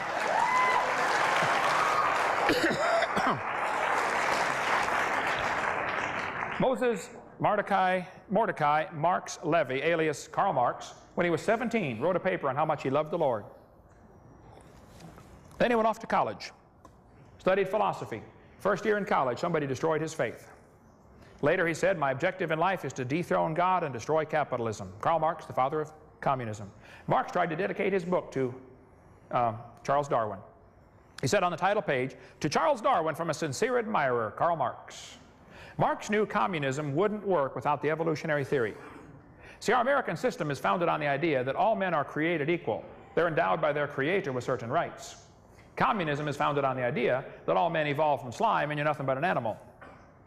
Major difference. We covered that on video number 5. Karl Marx had 6 children. 3 died of starvation in infancy. 2 others committed suicide. Not what you consider a successful father. Okay? Is that with my extra minutes I get, or that's just the regular? Okay, good. Okay. At a very early age, while still a pupil at the ecclesiastical school, Christian school, Comrade Stalin, Joseph Stalin, developed a critical mind and revolutionary sentiments. He began to read Darwin and became an atheist. Joseph Stalin went to a Christian school as a kid. Joseph Stalin read that book and it changed his life forever. Joseph Stalin's responsible for killing somewhere between 60 and 100 million of his own people. I've got several people on my staff, including my daughter-in-law, who are from Ukraine, where 10 million people were killed by Joseph Stalin's goons in the Ukraine. Andrew Carnegie said he loved the Lord, wanted to serve God with his life. First year in college, he fell into believing in evolution. He said, man, if evolution's true, then I'm going to apply this to the business world. The strongest survive. And you won't understand the history of the trust busters and all that stuff that had to happen in the late 1800s until you understand how evolutionary thinking ties in. Carnegie left money behind to start an organization, which is still running, up in Berkeley, California, called the National Center for Science Education. The purpose of the National Center, the current president is Dr. Jeannie Scott. Their whole purpose is to keep creation out of schools and keep evolution in the schools. And if you try to do anything to get evolution out of your schools, the National Center for Science Education will be down your throat at Carnegie's expense. And he used to love the Lord. What happened? President Roosevelt, good man in many ways, but he fell into believing this evolution theory, which teaches, you know, of course, one race is better than another. Roosevelt thought the Indians were an inferior species. You won't understand what happened to the Indians in the last 150 years until you understand how evolution ties into the thinking. That's why we were so mean to the Indians. E.O. Wilson at Harvard University said, as were many persons from Alabama, I was a born-again Christian. When I was 15, I entered the Southern Baptist Church with great fervor and interest in the fundamentalist religion. I left at 17 when I got to the University of Alabama and heard about evolution theory. First year in college, destroyed his faith. Philip Wentworth, back in 1932, said, when I entered Harvard in the fall of 24, I was not only a Christian, I was also an avowed candidate for the ministry. Then for 4 years, I underwent a process of mental readjustment that shook my little world to its foundations. Through it all, only one thing was clear to me. If I could reconcile religion with intelligence, I knew I could go on into my chosen career fortified by the experience. If I could not, every consideration of honor would compel me to make other plans. In the end, I gave up the ministry. Folks, there is no conflict between intelligence and the Bible. There is no conflict between science and the Bible. There is a great conflict between evolution and the Bible. And there's a great conflict between evolution and science. But they want you to think evolution and science go together. No, beer is sold at football games quite a lot. Beer has nothing to do with football. And beer does not become athletic by association with football. Okay? The fact that evolution is currently in our science textbooks does not make it part of science. I'm sorry that it's there. I'm working to get rid of it. But in the meantime, don't fall for this idea that, well, it's in the books, it must be part of science. No, it's not. Okay? I think if you love your kids, you ought to get them out. I don't think it's possible to fix the problem on the short term. That's why about 12% of Americans now go to private school or Christian school. And the number's growing all the time. I don't think it's possible. I think you ought to get them out if you can, okay? The Bible says, cease, my son, to hear instruction that causeth thee to err from the words of knowledge. But some of you people are more worried about Johnny going off to college, getting a certified degree so that he can make more money. The fact that 3 out of 4 are going to lose their faith doesn't bother you, just so he makes a lot of money in life. Better think long and hard about that one. This is how the atheists rate the different states on how well they treat evolution. They think the folks in California are doing a wonderful job of teaching evolution to their kids. They think the folks in Florida are doing a lousy job. Yay, Florida. Okay. If you can't get them out, make sure your kids know the truth. Don't send them off unarmed. My video series is there to provide information. It's not copyrighted. Copy it all you want. Give it to your friends. If you don't like my jokes, edit them out, okay? Bible says you shall know the truth, and the truth shall make you free. I think it's wonderful. You don't need to lay your brains at the door when you come study the Bible or study science or study creation. Everything I observe in nature says, wow, there must be an awesome designer. Not only did God design this world, He wants to have a personal relationship with His creation. It's wonderful. I know I'm going to heaven when I die. It's not because I'm good. Are you kidding? If I get what I deserve, I'm in serious trouble. I've been forgiven. That is awesome. And I certainly don't feel intellectually inferior for believing in creation. Quite the opposite. I look at the evidence and say, wow, this matches, it all matches. It's perfect. Florida has laws requiring textbooks to be accurate. So does Texas. So does Wisconsin. So does Alabama. So does California. The textbooks ought to be accurate. I'm not trying to get evolution out of your schools. But all the evidence that's used to support the theory is wrong and ought to be taken out. Take the lies out of the books. Don't try to get evolution out of schools. Get the lies out of the textbooks. You can demand they cut out the pages. I mentioned in a debate one time, I said, these following pages ought to be cut out of this book because they're not true. The professor said, what are you going to replace it with? I said, what? He said, you want to cut these pages out of the book. What are you going to replace this with? I said, are you telling me if we take a lie out of the book, we can't take a lie out of the book until I get a replacement? How about shorten the book by 20 pages? The kids won't care. What the professor was trying to avoid saying was, we don't have any real evidence for our theory except things that have been proven wrong, and if you take this out of the book, I'm stuck with nothing to prove my theory. Well, that's your fault. Don't blame me. You chose the dumb theory, not me. Get some evidence, okay? Glue the pages together, put a warning sticker in the front cover. You got to get students my little brainwashed book. Our printing cost is $1 a piece. Buy 1,000 of them, give them to every kid in the county. Teachers will have a hard time teaching evolution for the next 10 years if you give those things out. Get your kid exempt from class. Say, teacher, I don't want my kid taught evolution. There's legal ways to make sure that they can't teach them evolution, okay? You can teach creation in the classroom. There's never been a law against it. In closing here, God doesn't lie. The Bible says God cannot lie. He promised, whosoever shall call upon the name of the Lord shall be saved. 35 years ago next month, I said, Lord, I'm a sinner. He said, you can say that again. I said, yes, I know, Lord, but and I believe I deserve to go to hell. He said, you can say that again too. I said, but Lord, I believe you died for me, and I want you to forgive me and save me right now. And February 9th, 1969, I prayed and asked the Lord to forgive me, save me. Hey, where are you going when you die? You really ought to think about it. You're going to be dead for a long time. You're going to actually be dead longer than you're going to be alive. Think about that one. If we can help, that's what our ministry exists for. I appreciate the work going into the animations, but folks, I'd have to say, in a court of law, it wouldn't hold up 3 seconds. It's an imagination. It's an animation. It's not reality. We don't observe it. So the argument tonight is, where's the evidence for evolution? I'm still waiting to see it. Thank you so much.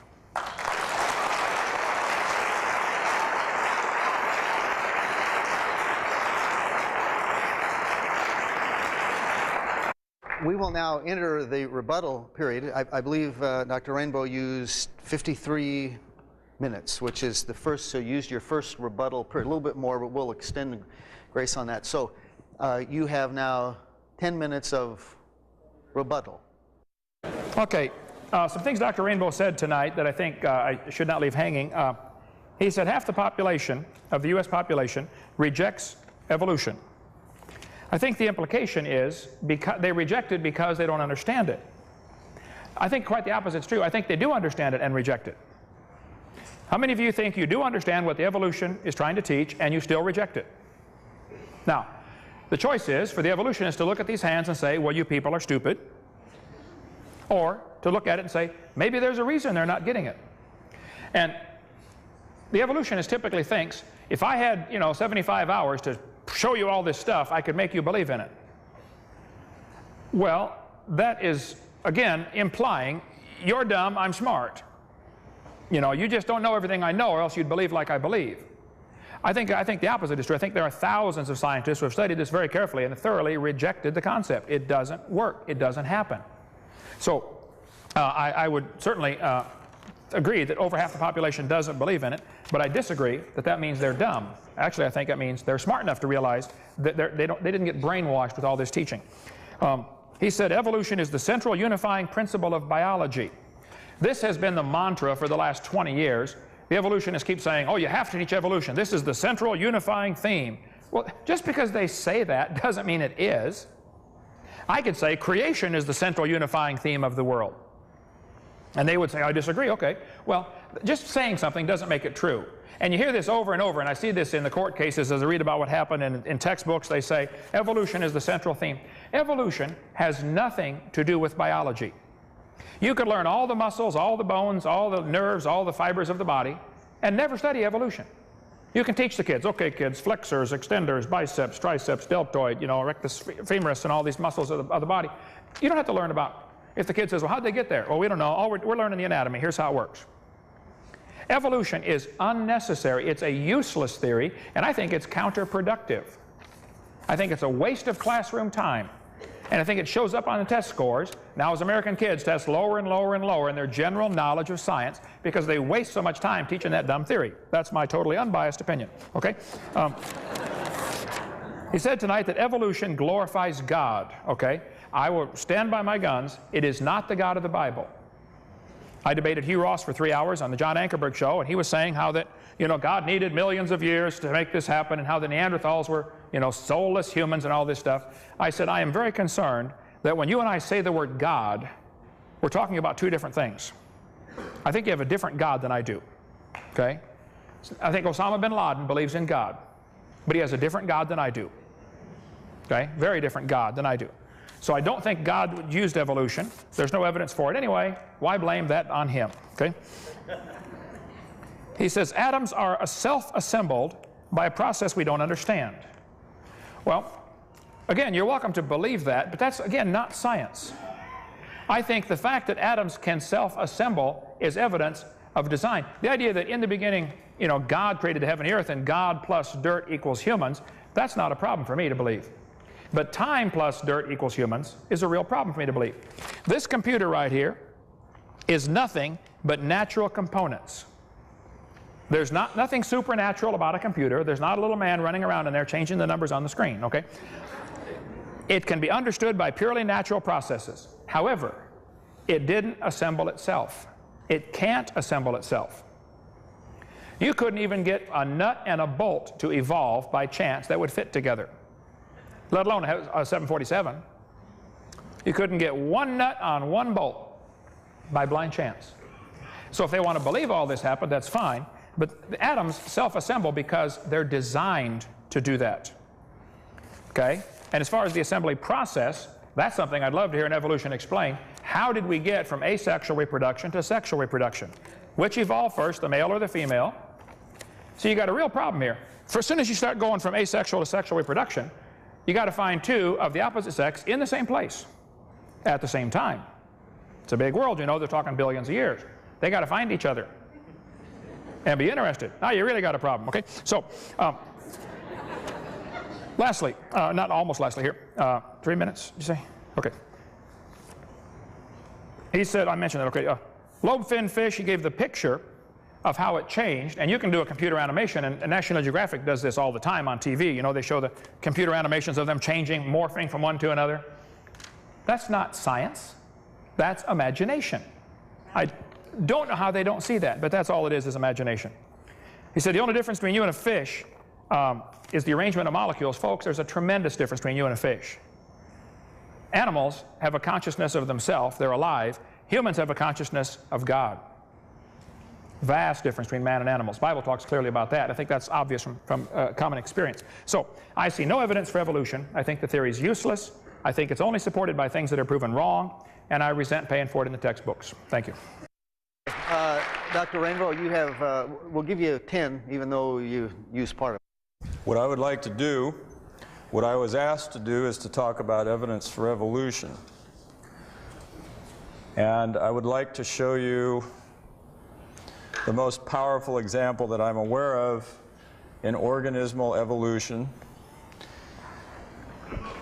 the story of how birds evolved from what are called theropod dinosaurs. Now, let's see. Let me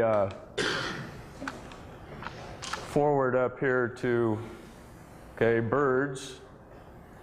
Birds are exceedingly specialized with a vast array of very high-tech adaptations for flight. They've always been the quintessential example used by creationists of organisms that are far too complex and wonderful to have ever evolved spontaneously. They have weight-saving toothless beaks, astonishingly light hollow bones, stump-like tailbones, collarbones that act like flexing springs during flight, deep-keeled breastbones to anchor the powerful flight muscles, and special feet with reversed toes that allow them to perch. Most amazing of all, their arms and hands are highly modified to create wings, which act as perfect airfoils. Through the agency of feathers, special integumentary structures, which have historically been perhaps the single most difficult to explain structure in all of organismal biology. So feathers, I think I'll defer talking about them for the moment. This is the theory that you've all heard about, that birds evolved from dinosaurs. There you see a dinosaur that's called Bambiraptor, and as you can see, it has feathers on it, but the feathers were not used to fly. The feathers were believed to have kept it warm, probably, since down feathers are the most insulating substance known to man. This picture shows some of the transitional forms from a National Geographic article. Sinosauropteryx in the back here. Caudipteryx, some of the dromaeosaurs like Velociraptor, and then on to birds such as Archaeopteryx. Archaeopteryx was a bird, there's no question about it, everybody agrees with that. And then on to modern birds. Now, this is a pretty picture. Anybody can paint pretty pictures. But what's the actual evidence for this? Well, I've tried to assemble a sequence. We think that juvenile T-Rexes may have actually had feathers, for example, to keep them warm. Here are some actual fossils, and I think what I'll do is just show this sequence. I don't know if you're trying to film this or not, but if you are, it would be a good time to turn the lights out and catch this, because it's the star of the show now. So here is a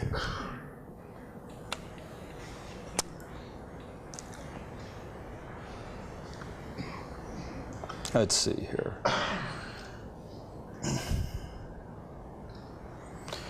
Okay, I'm going to show you a transitional sequence of organisms.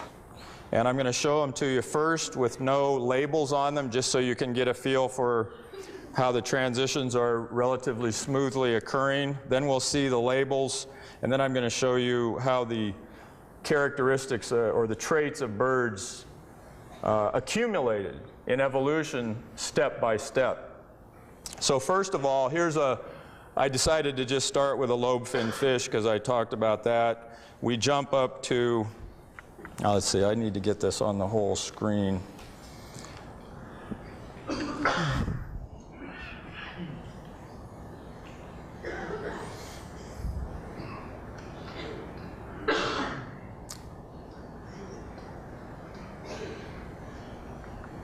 View slideshow. Thanks.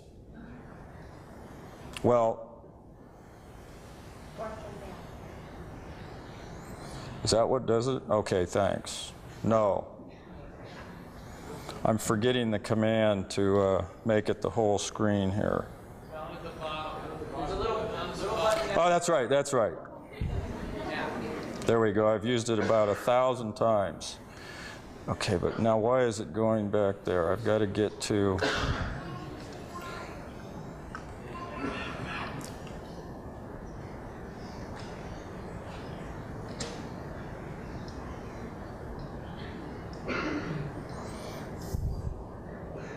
Okay, there it is.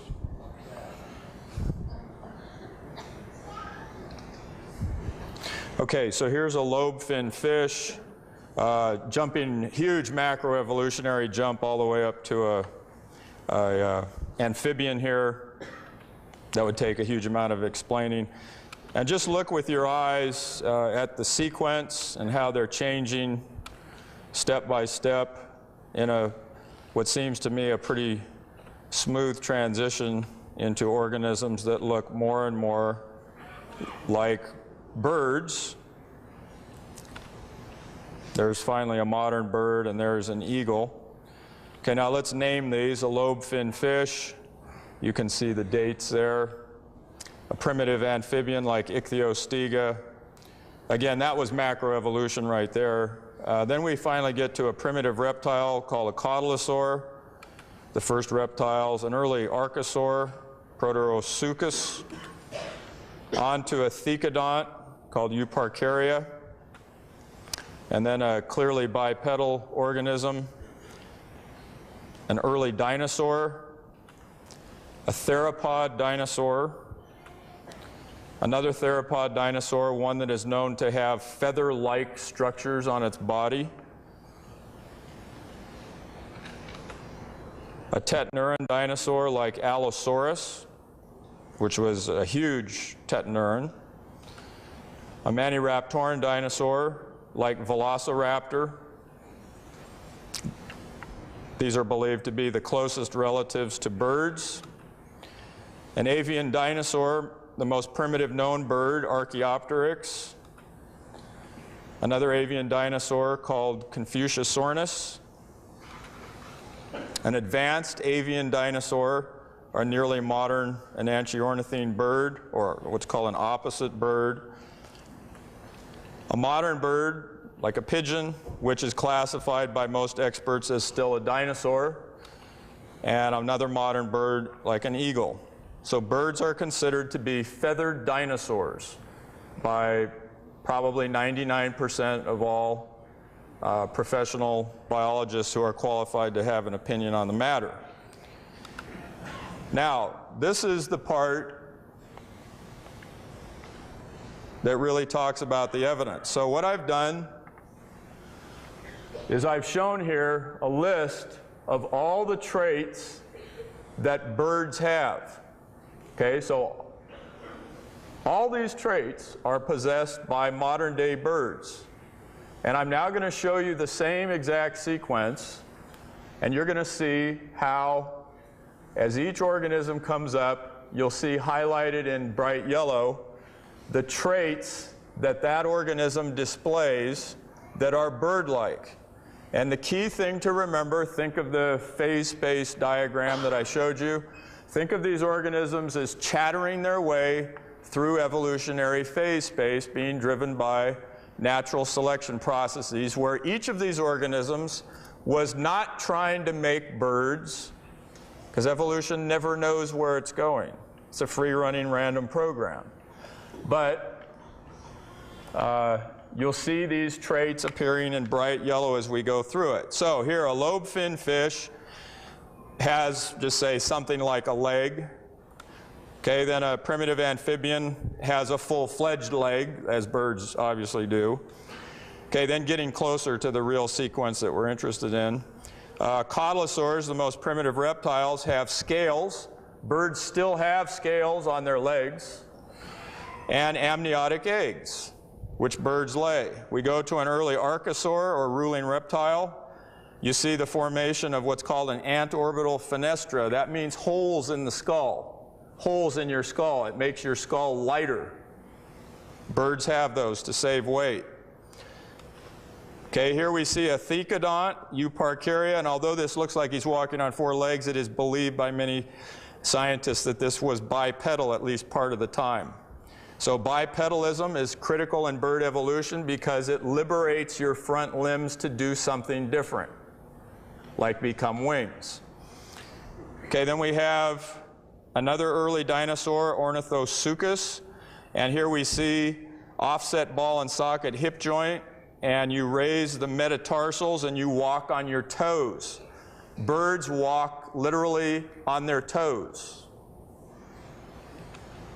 Okay, a theropod dinosaur like Coleophysis. This had hollow bones, as birds do. A pelvis anchors on more vertebrae, as in birds. It has a tremendously shortened thigh bone right here. A reduced fibula, elevate the first toe off the ground. We'll skip over that. We come to a theropod dinosaur with protofeathers, filamentous protofeathers, down feathers perhaps. Jump to a tetaneuran dinosaur called Allosaurus, which has a strong fused sternum, fused clavicle or wishbone, and a three-fingered hand. A maniraptoran dinosaur like Velociraptor has a semilunate carpal, which allows you to get a slashing hand stroke.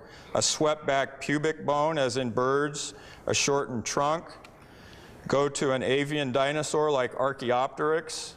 You get a split propulsion left wing, fully modern flight feathers, lateral facing shoulder joint, and a reversed halic for a perching toe. Time's up. Time's up. Time's up. Okay. Okay, good. All right, thank you, thank you. Here we have pieced together from fragmentary evidence. I've been able to reconstruct the evolution of silverware. You can see these two spoons here. Obviously, one's been subjected to more geologic pressure and has squished it out a little deeper than the other.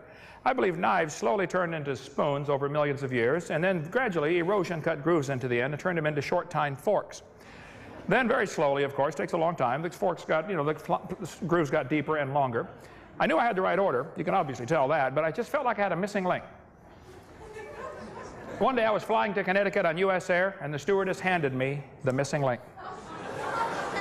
I don't think she knew what she had, but my trained scientific eye caught it right away. Later I went to Popeye's Chicken. I now have two. So, the evolution of silverware is nearly complete. Of course, many mutants didn't survive over the years.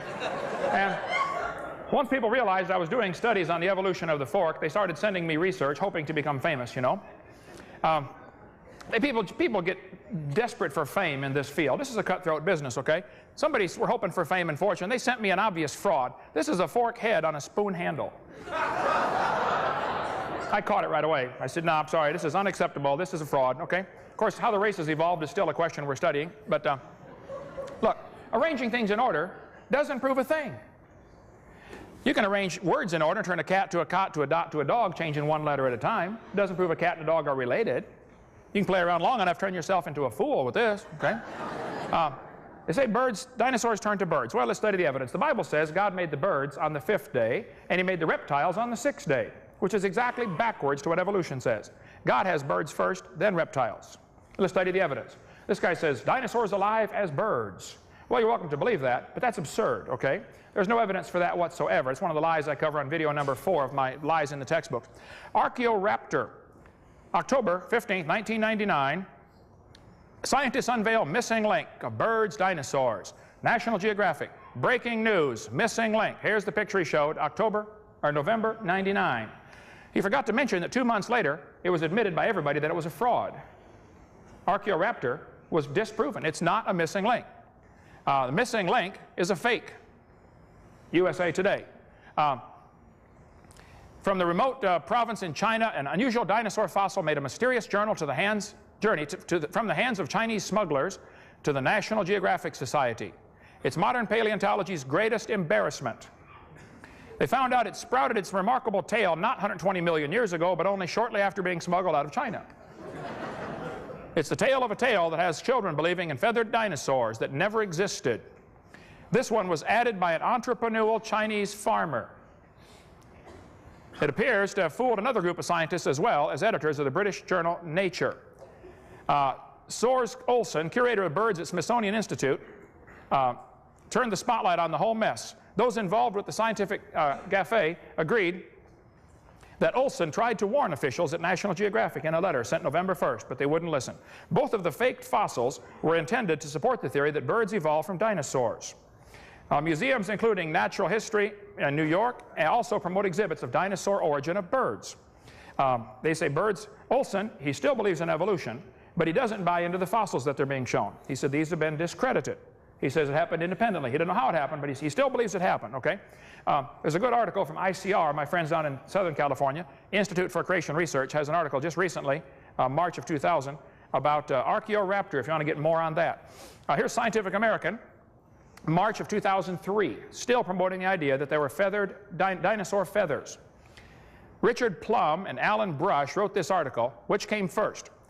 All they have are illustrations designed to visually influence the reader. What we saw tonight was illustrations designed to visually influence you. This is not science, this is imagination, okay? So determined were Plum and Brush that they imagined they had put an end to the continuing debate among evolutionists regarding the origin of birds. We could read the whole article here. I've only got 10 minutes. It was nothing more than speculation devoid of any scientific evidence, but they're defended with furious blind fanaticism over the last few decades. Okay. Here's the things you need to consider. They call this Evo-Devo, evolutionary development. It assumes that the developmentary pathways of living things can shed light on their alleged evolutionary histories. Both these foundations are invalid. Alan Fiducia, North Carolina University Department of Biology, one of the world's most prominent authorities on the subject of the origin of birds, and he believes in evolution. Fiducia actually supports the theory of evolution and believes birds emerged through evolution. However, what distinguishes him from the dino bird supporters such as Plum and Brush is that he admits the uncertainty in which the theory of evolution finds itself on the matter. In considerable detail, Dr. Fiducia describes how the theory that birds evolved from dinosaurs, first proposed by Ostrom in the 70s and fiercely defended ever since, lacks any scientific proof, and how such an evolution is actually impossible. He said there's a considerable body of evidence that these fossil traces known as dino fuzz have nothing to do with bird feathers. What it is, apparently, is filaments of the fibers of the skin fraying and sticking out. Not bird feathers, not dino fuzz, okay? Having studied, Fiducia says, having studied most of the specimens said to sport proto-feathers, I and many others do not find any credible evidence that those structures represent proto-feathers. Many Chinese fossils have a strange halo of what has become known as dino fuzz, but although that material has been homologized with avian feathers, the arguments are far less than convincing. Following his analysis, Fiducia said, the dino fuzz appears in fossils that can absolutely have nothing to do with birds. This dino fuzz is skin fibers, very closely resembling dino fuzz. They've been discovered in Jurassic ichthyosaur. They've been described in detail in quite a few magazines here. This dino fuzz phenomenon, this little fringe around some of these fossils, is found on all sorts of things. All sorts of fossils have these. Fiducia recalls that similar structures have been found in the area of fossils in the past, but that the structures believed to belong to the fossils were later identified as inorganic matter. One is reminded of the famous fern-like markings on the, what's the name of that, Solnhofen fossils, known as dendrites. Despite their plant-like outlines, these features are now known to be inorganic structures caused by a solution of manganese, from which the beds precipitated as oxides along cracks or bones in their fossils. I have a huge collection of these in my museum. It looks just like ferns. Somebody sent me a bunch of them. And all it is, it's between the layers of the rock, it's this stuff soaking in, making a pattern of as capillary action draws it in between the cracks of the rock. That's what's happening that they're calling dino feathers. This has been proven wrong about 3 years ago. It's not correct, okay? Let's see. Well, I've got plenty of material on this on my website. The theropods that he mentioned here. One must also explain why all theropods and other dinosaurs discovered in other deposits where integument is preserved exhibit no dino fuzz. Why do the theropods from China have this dino fuzz, but other theropods found all around the world don't have it? They have intact skin. So the dino fuzz from the China ones is not dino fuzz. It's not proto-feathers. It's just simply a phenomena of how they fossilize, okay? This was proven wrong, and this was proven in 1999, okay? Fiducia explained some of the creatures put forward as feathered dinosaurs are extinct reptiles with dino fuzz, and others are real birds. There are clearly two different phenomena in the early Cretaceous deposits. We can talk all day on this one, but 2 minutes, okay. So when they tell you birds descended from dinosaurs, I would say the evidence is mostly disproven. What is disproven is certainly open to other interpretations. So kids, before you buy into this idea that dinosaurs turned to birds, I think you ought to really consider this from all perspectives and don't get swallowed up by this stuff. Scientists are always telling me, they'll say, well, the latest research says, I say, wait, I don't want to hear about your latest research. Your theory's been around for 120 years. What evidence do you have that has stood the test of time? They're always relying on the latest research. Well, it hasn't stood the test of time yet because it's always proven wrong later, okay? It's not dino fuzz. Somewhere along the line, that bird's going to have half wing, half feather. Now, he can't walk and he can't fly yet. What good is it, okay? Archaeopteryx is not a missing link. I'll stand by my guns. They're still teaching Archaeopteryx. It's a bird. And he mentioned tonight that it's Archaeopteryx is an avian dinosaur. Well, the experts that studied Archaeopteryx will tell you they disagree, okay? Archaeopteryx is a bird. It's 100% bird. Now, it does have a shallow breastbone. So does the Hoatzin. Archaeopteryx has claws on its wings. 12 birds today have claws on their wings, okay? It's not proof of anything. The Hoatzin has them, the ibis has them, the swan has them. 12 birds have claws on their wings. So what? It's not proof it's a missing link. They say Archaeopteryx had teeth in his beak. Well, very few birds have teeth. There's a hummingbird that has teeth from down near Ecuador. But very few birds have teeth. What does that prove? Some reptiles have teeth, some don't. Some mammals have teeth, some don't. Some of you have teeth, some don't, okay? Doesn't prove a thing, okay? Only 6 Archaeopteryx have been found. Only 1 has ever been sectioned or analyzed. And I think the experts will tell you it's not an avian dinosaur, it's a bird. God designed the birds, God designed the reptiles, God designed the mammals, and God did a wonderful job. Quit trying to mix them up. Thank you.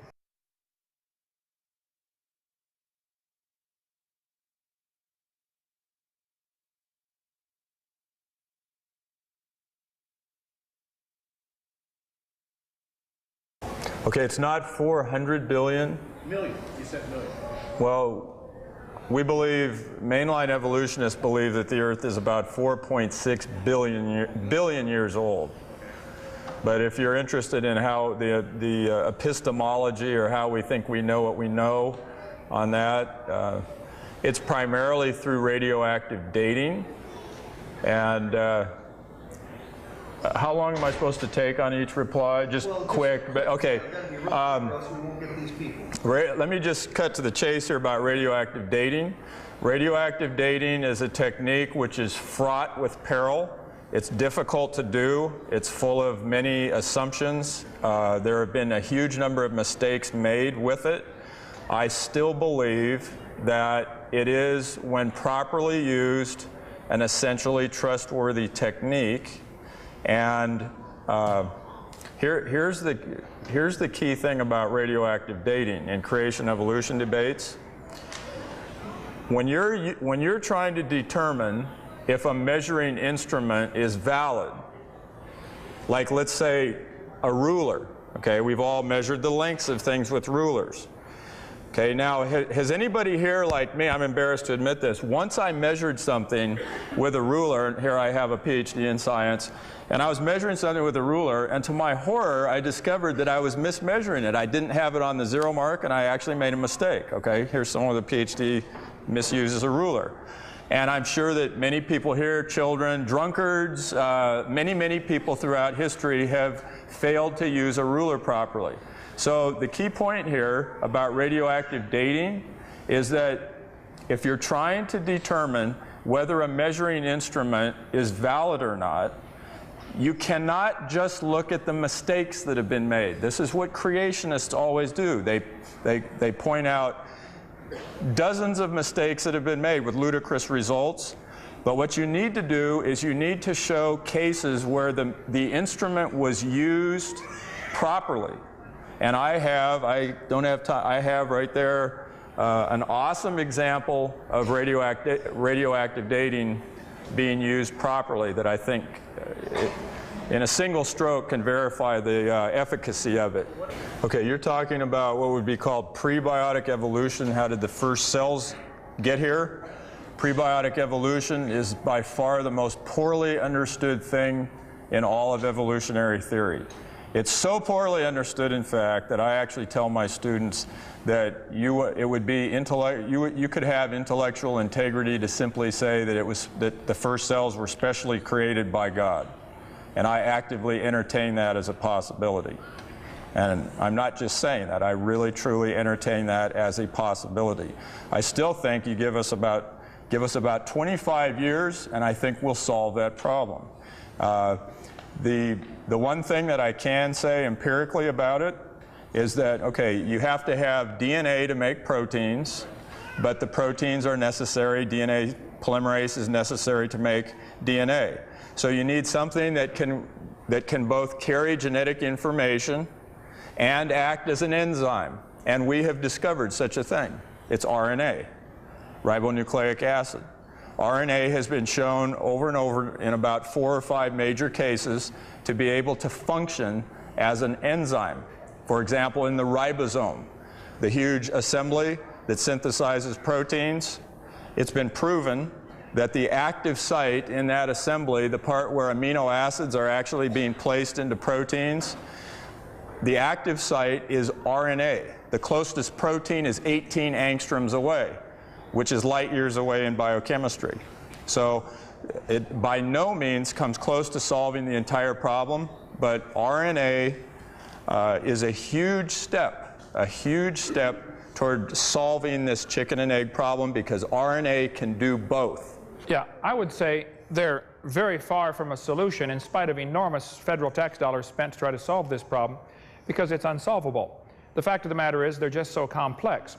I think you could point out that most of the books in the library around here are based on the same 26 letters of the alphabet. So if I go through a book by Shakespeare and a book by somebody else and find out, Shakespeare uses the letter E, 18% of the time, and some other author uses the letter E 18% of the time. Does that prove a similarity? Well, yeah, that proves that's how often you use the letter E. Does that prove the books are related? No. I think all of the research being done on proteins of different creatures showing the similarities is evidence for common designer.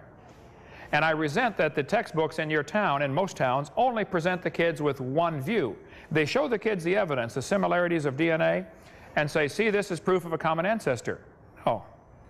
That's too complex. It doesn't change. It's proof of a common designer, that's all. The RNA-DNA chicken and egg problem is a very serious problem. And even if they could imagine a scenario how it could happen, again, you're back to imagination, not science. One student said to me, he said, what are you going to say if scientists make life in the laboratory? I said, well, I guess that's going to prove it takes intelligence to make life, isn't it? That's what it's going to prove. The purpose of tonight's debate was to discuss, is there evidence for evolution? I'm not asking the taxpayers to pay for my theory to be taught in the schools. If I was, the burden of proof would be on me. Since he's asking the taxpayers to pay for his religion to be taught, then the burden of proof's on him. Where's the evidence? I don't think we saw any tonight. So you have nothing to be upset about, except that I think we did, the purpose of the debate was fulfilled. We're supposed to see, is there evidence for evolution? That was the purpose of the debate. We could debate the evidence for creation, I think, but that's like saying, we need to light a candle to see the sun. The evidence for creation is all around us. It is, the evidence for creation is a very powerful evidence, is the absolute impossibility of the contrary. In logic, if I said, I believe a lake out there is only got water for the top 5 feet, the rest of it's air under the water. That is logically impossible. Water is heavier than air, so it falls. For someone to say a complex machine like a watch happened by chance, that is logically impossible. Even though I've never seen the designer of this watch, I believe he exists, because it's impossible for there not to be a designer. When you see a house, there must be a builder. When you see a creation, there must be a creator. So the evidence for the creator is in the creation. The Bible says in Romans chapter 1, people are willingly ignorant. They don't want to see the creator, and God gives them up to their own crazy beliefs. It'd be tragic if God has given up on you. I hope he hasn't yet. I suggest you read Romans chapter 1 carefully, okay? I would just like to try to make what I think is a hugely important point about evidence. I see tons of evidence for creationism. I see 1,000 cases right here in front of me. Birds, atoms, the strong nuclear force. It's all evidence for creation. But I can also explain the origins of things through a theory that I've attempted to explain tonight. So the point here that I think people tend to forget is that a given empirical fact, such as the existence of a marvelously constructed human, can be evidence for 2 completely opposed things at the same time. I think the effort should be put into getting lies out of the textbooks. Any textbook that teaches that the embryo has gill slits, the page ought to be torn out. Okay, it's not true. If they teach the whale has a vestigial pelvis, that page ought to be torn out. It's not true. If they teach about the so-called cavemen, whether it be Lucy or, you know, you name it, watch my video number 3 or number 2. I cover all those. Or there's a book called Bones of Contention dealing with the Neanderthals, or Buried Alive about the Neanderthals. Bones of Contention covers all the cavemen. I just simply think textbooks should be accurate. Take the lies out. Don't tell them the embryo has gills. It's not true. They have folds of skin. I got folds of skin in my elbow and behind my knee too. So I can't breathe through them, okay? So I think what's happening is we have about 50 basic lies that are continually put into the textbooks because that's all they have for evidence. It's true there are lobe-finned fish. It's not true that we know they evolved to something else. It's not true. You can believe that if you want, but you just left science and went into fantasy land, which is fine for fantasy textbooks, but it's not fine for science books. So I think what you should do is continually go after, we need to get people with intelligence on the textbook selection committees to select books that don't have these lies. We need to get people writing textbooks that don't have these lies. We need to get people demanding, we need to get some lawyers that love God to sue the schools for allowing lies into the textbooks. California law is very clear. You have to have accurate, up-to-date textbooks. You don't have them in California. Fix it. That would take an hour to answer that question. Yes, there was, but I go with great detail on video number 6 of my series. You can watch it right on my website for free. There are 2 theories about the Ice Age among Christians. There certainly was an Ice Age. My theory that I propose on video 6 is believed by many millions of people. It's not original with me. Is that the Ice Age actually caused the flood. The Earth got hit by an ice meteor, or we went through the tail of a comet. Anyway, a bunch of ice from space got dumped on the poles, which is the only way to explain the rapid freezing of so many animals. You know, it froze so quickly, had to require something colder than naturally occurs on Earth, something around 300 below zero. It doesn't ever get that cold on Earth, and yet we find mammoths frozen with food still in their stomach, still preserved. You can't freeze an animal that big without freezing them real fast, or else the food in the stomach's going to rot. The outside will freeze, inside will rot. So I cover that for an hour and a half or maybe 2 hours on video number 6. You can watch it on the website or get on the table out there. Okay? Okay, if you want one that's a macroevolutionary related mutation that might have actually done some good, let me show you that. Here's the biggie. If we evolved from ape-like creatures, it's believed that about 2 million years ago, a creature that was already walking on 2 legs, that was already bipedal, the brain grew explosively big, very, very fast. So we now have a brain that is 3 times bigger than a chimp, okay? The question is, how could that have happened through mutations to DNA? All right? So I'm talking about big-time evolution here. I'm talking about as big a thing as you could discuss. How did our brains get here? All right, Boston, in a lab in Boston, there's a group of people who study brain evolution. And they asked the question, can we take a mammal? Now, you can't do these experiments in humans. It's illegal. You'll be thrown in jail. So we have to do them in other mammals. And the easiest ones to do them are in mammals like mice. Someone can try this in a chimp if they want to. I'd have ethical problems, frankly, doing something like this with a chimp. But anyway, the experiment was done in a mouse, which is a mammal, just like us. And they asked, is there any way that we can cause a mouse to have a bigger brain in a single step? Okay? And what they did, for anyone here who's a biology teacher, I'll be technical for a minute. What they did is they took the beta-catenin gene, which codes for a protein that is known to help cells keep re-entering into the cell division cycle, causing things to get bigger. And they had reasons to believe that if they could upregulate the beta-cat gene in the central nervous system, that it might make a bigger brain. So they cloned the beta-cat gene. They inactivated the amino terminus of it so that it would not be degraded, it would stick around longer in the cells. They cloned in front of it an enhancer from the intron 2 of another gene that they knew was expressed in the central nervous system. They put it into a mouse embryo. They grew up the mouse, okay? And here's the results. The next slide. Okay, that's phase space diagram for how they evolved. And the next one. There's the cover picture from Science. This was published in 2002, made the cover of Science. Next slide. Here's the okay, they're trying to make nerve cells, central nervous system cells keep dividing. The next one, there's the technique that they used, putting this enhancer in front of it to upregulate the beta-cat gene. And here's the slide that you really need to see. Here is a normal mouse brain, and here's the upregulated beta-cat mutant. Okay, this brain was almost twice the mass of a normal mouse brain. Almost twice. And notice something else. Notice that there are no convolutions in a mouse's brain like ours, the sulci and so forth. Notice that this brain spontaneously formed convolutions very similar to a human brain. And that's in a single step mutation.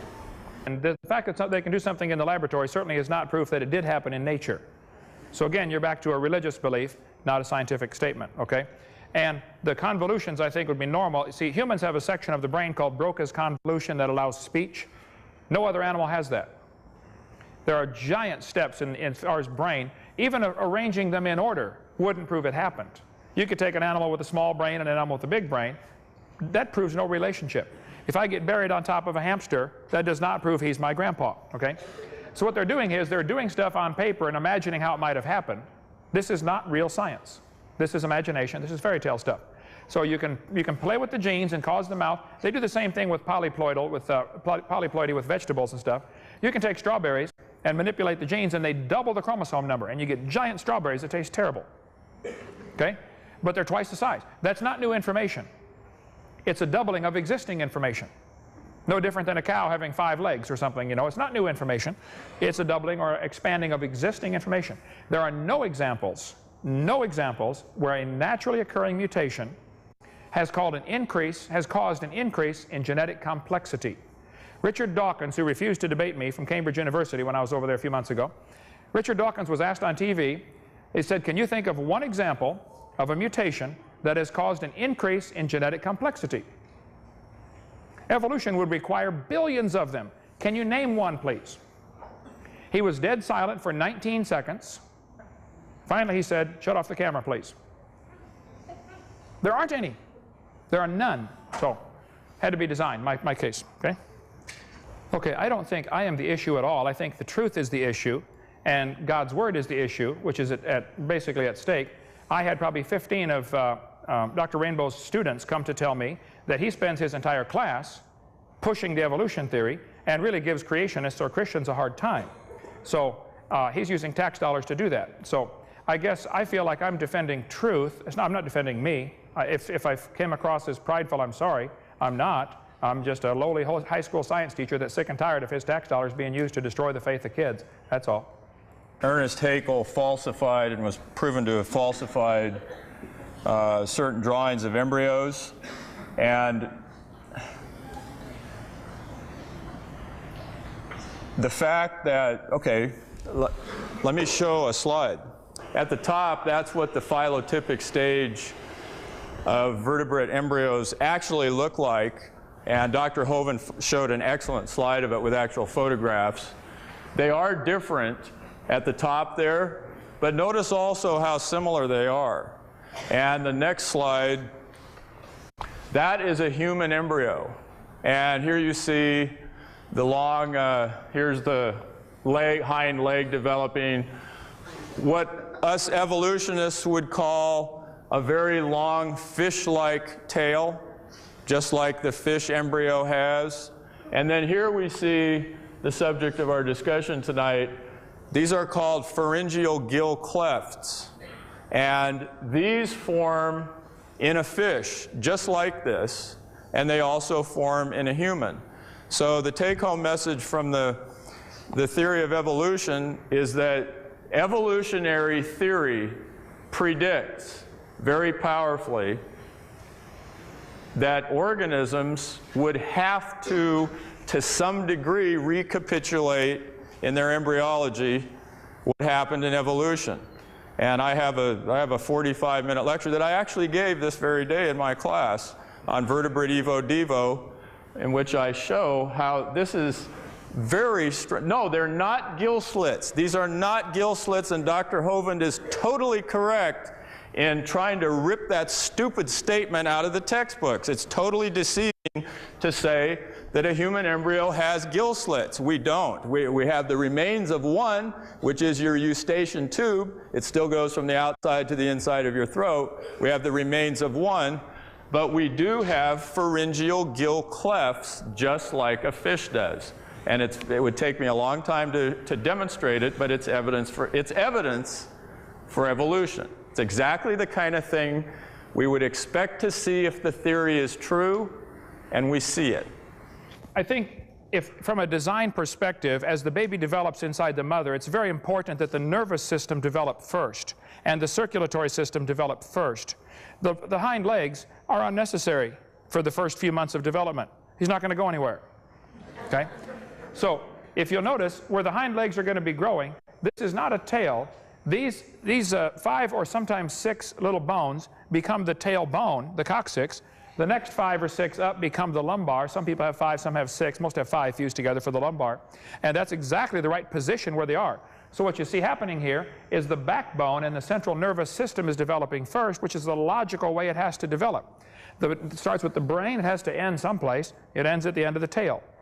My wife bruised her tailbone 4 years ago and is still in pain today, every day. We've tried everything to get that fixed. So the tailbone is essential. The nervous system has to end someplace. And it starts out, this is a developmental sequence, okay? Back up one slide if you could there for me. Notice this is a drawing. This is not a picture. This is a drawing, okay? These drawings are fake. If you turn my projectors on here, I again stand by the actual photographs. These are the drawings Haeckel made. These are the photographs. He's still trying to teach this is evidence. It's not, okay? It's just simply not true. Take it out of the book, okay? Thank you. Do I see myself as a sinner before holy God? And what do I think will happen if I die? On those days when I believe in God, which is about half the time, I have no fear whatsoever of facing Him, because I believe that I do a reasonably good job of trying. Here's my philosophy of life. My kids. I believe that the only thing that you need to do in life, and if there is a God, the only thing that He cares about us doing ultimately, is to enjoy nature and love people. I tell my kids, enjoy nature and love people. And that's all that you ever have to do, and I am willing to face any almighty that might exist. And secondly, if God doesn't exist, which I believe about half the time, when I die, I will turn into peat moss. And I will be dead, not just a long time, but forever. My response to that question would be, yes, I certainly do think I'm a wicked sinner before a holy, righteous God, but I've been forgiven based on the blood of Jesus Christ, not based on my good works. If you'd uncover the projector just for a minute, here's what Thomas Huxley said. I'm sorry, Julian Huxley. That one's out of focus. Can you, that one there? He said, Julian Huxley is the grandson of Thomas Huxley, who really promoted Darwin. Huxley said, I suppose the reason we leapt at the origin of species was the idea of God interfered with our sexual mores. Well, there's an honest comment, okay?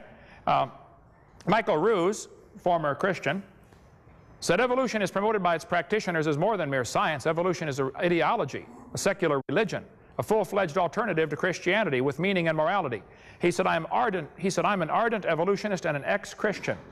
But I must admit that in this one complaint, and Mr. Gish is but one of many to make it, the literalists are absolutely right. Evolution's a religion. This was true of evolution in the beginning, and it's true of evolution still today.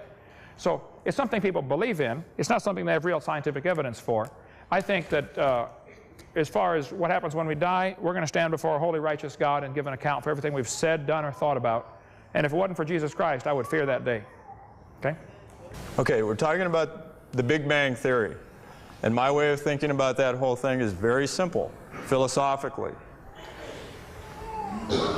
If the Big Bang occurred, and I think there's tremendous evidence to support empirically that it did take place,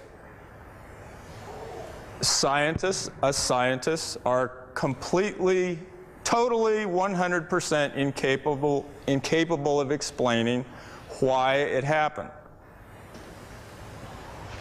As is the case with a huge number of things in science that we still can't explain. Science is always trying to explain things. And so you're asking kind of a metaphysical question. And where did that come from? Yeah, well, half the time I'd say God. And the other time I'd say we don't know. You know, I tell people the three most important words in the English language. What are the three most important words to use in the English language? Answer, I love you. Okay? Now, what are the second most important three words to use in the English language? I don't know. That's my philosophy of life. And metaphysically, the Big Bang physicists and the theologians are in metaphysically exactly the same boat, because they both have to explain either how something was always here, either a universe or a God, or they have to explain how something came into being ex nihilo, out of nothing. Both philosophies share exactly the same problem. I can show you what the textbooks teach. This is Discover magazine last year. Where did everything come from? It says here, the universe burst into something from absolutely nothing, zero, nada. As it became bigger, it became filled with even more stuff that came from absolutely nowhere. How is that possible? Ask Alan Guth. His theory explains everything. Well, Alan Guth said in Scientific American, he said, the observable universe could have evolved from an infinitesimal region. That's a dot. He said it's then tempting to go one step further and speculate that the entire universe evolved from literally nothing. That's what they teach. Now, I tell them, you're welcome to believe that. I don't care what you believe, but that's not science, and it shouldn't be taught in the textbooks at taxpayer expense. Okay? I would agree with that. Yeah, that's got nothing to do with science, and that goes in metaphysical. But several questions weren't answered earlier, and I do appreciate Dr. Rainbow coming tonight. I've been turned down over 3,000 times for debates. Professors simply won't debate it. They want to stand in front of their class where they have an obvious academic and psychological advantage over their students. But it's very rare to find one willing to defend his position in front of somebody over which he doesn't have his thumb on. He has no control over me whatsoever. He's not going to give me a grade. I'm not the least bit afraid of him. And students in his class are going to face this for the rest of the semester, though. I mean, tomorrow morning he's going to get to teach his view for an hour to a group of kids, and then the next day, and the next day, and the next day. And I think it's only fair that students get to see both sides. And I'll be willing to come speak at your college class anytime. If I'm out in the area, give me a call, or come share the creation view. Thank you so much. It's a great question, and here's the answer. I want you to all think about what you would have to do to see macroevolution taking place today. Us evolutionists are completely confident. We're 100% sure as he is that Christ died for his sins.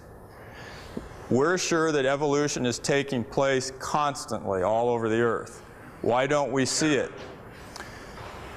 Think about this. If you wanted to observe macroevolution, if you wanted to see a pretty big change taking place from one species to another, where on earth would you go to have the highest probability of seeing it? And the answer is a rainforest. You saw the picture of the Costa Rican rainforest with me in there? You'd want to go to a rainforest. And the reason why is because tropical rainforests contain arthropods, insects. Okay, there's millions of them. There may be, it's not impossible, there may be 30 million species of insects on this planet. Most of them haven't been discovered yet, okay? And we know that insects are a veritable playground for evolution. They seem to evolve very rapidly, Okay? So if ever you had a chance to see macroevolution, it would be in a rainforest. You got all these insects. Insects evolve rapidly. That's the place to go. You with me? Okay, now, so there I was in a Costa Rican rainforest and looking for macroevolution, quote unquote, and sure enough, I didn't find it. Why? Well, you remember the pictures of the butterflies? There you saw some pictures of butterflies. If I go down there and I discover a brand new butterfly, totally radically new butterfly that no one's ever seen before, okay? What do I do? What do I do epistemologically? Is that a brand new butterfly that just evolved yesterday? It may be. I'm totally confident that new butterflies are evolving all the time down there. How do I know? There may be 1 million species of butterflies on this planet that just haven't been discovered. And then the second thing is to document that it was evolution. What else do you have? What do you really have to see? Think of my central mechanism of evolution thing. Mutation in the germline cells of a parent, right, leads to altered embryological development, which shows up in the offspring, right? So what would you have to do to verify that it's a newly evolved butterfly? You have to have faith. No. The parent and the offspring. No, that's not the right answer. What would you have to do? It's an empirical scientific question. You'd have to find the parents. You have to find the parents and show that the parents look different from the offspring. Well, what are your chances of finding the parents of a butterfly in a Costa Rican rainforest? See, so we're in a situation similar to, 100 years ago, you look at the moon, okay? The moon looks spherical. The moon probably has a backside. You could come up to somebody and say, do you think the moon has a backside? Well, yeah, I think so. We'll prove it. See? You know darn well it has a backside, but you're totally incapable of proving it.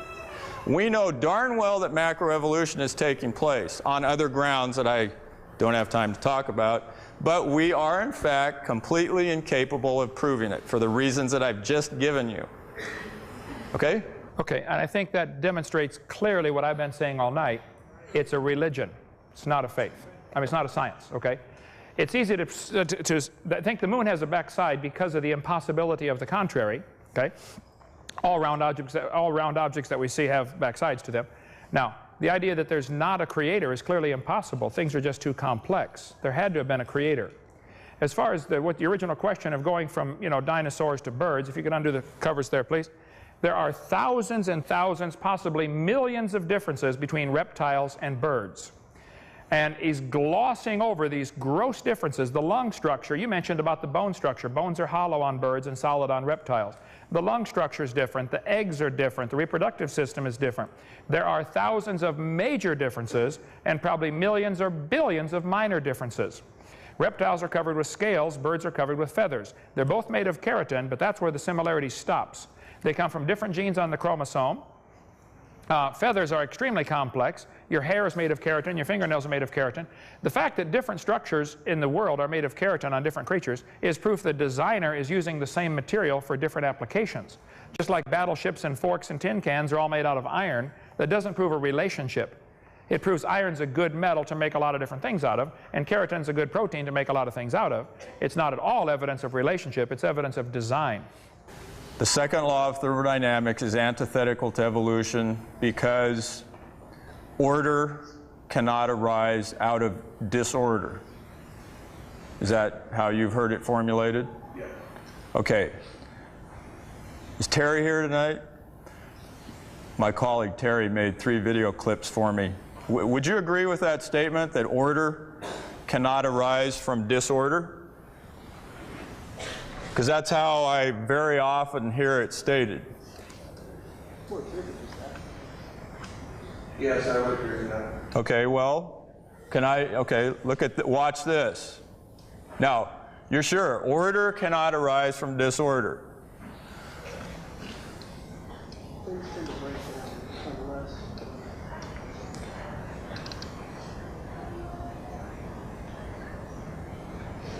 Oh, good heavens. Okay, watch this. What just happened? A few milligrams of highly disordered, what we would call high entropy state water molecules, vibrating, rotating, translating through space, went from a highly disordered state, a high entropy state, to a much more ordered state. Here's another one.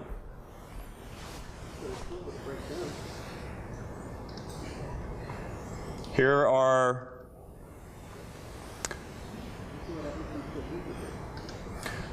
in a culture dish are bacteria growing. Untold trillions of highly disordered glucose molecules and lipids and so forth in a chaotic state are turning into a highly ordered state. And the last one, and I don't mind doing this because I know that Dr. Hovind will love to respond to these pictures. Okay? Here, finally, is a narcissus plant. What's happening there?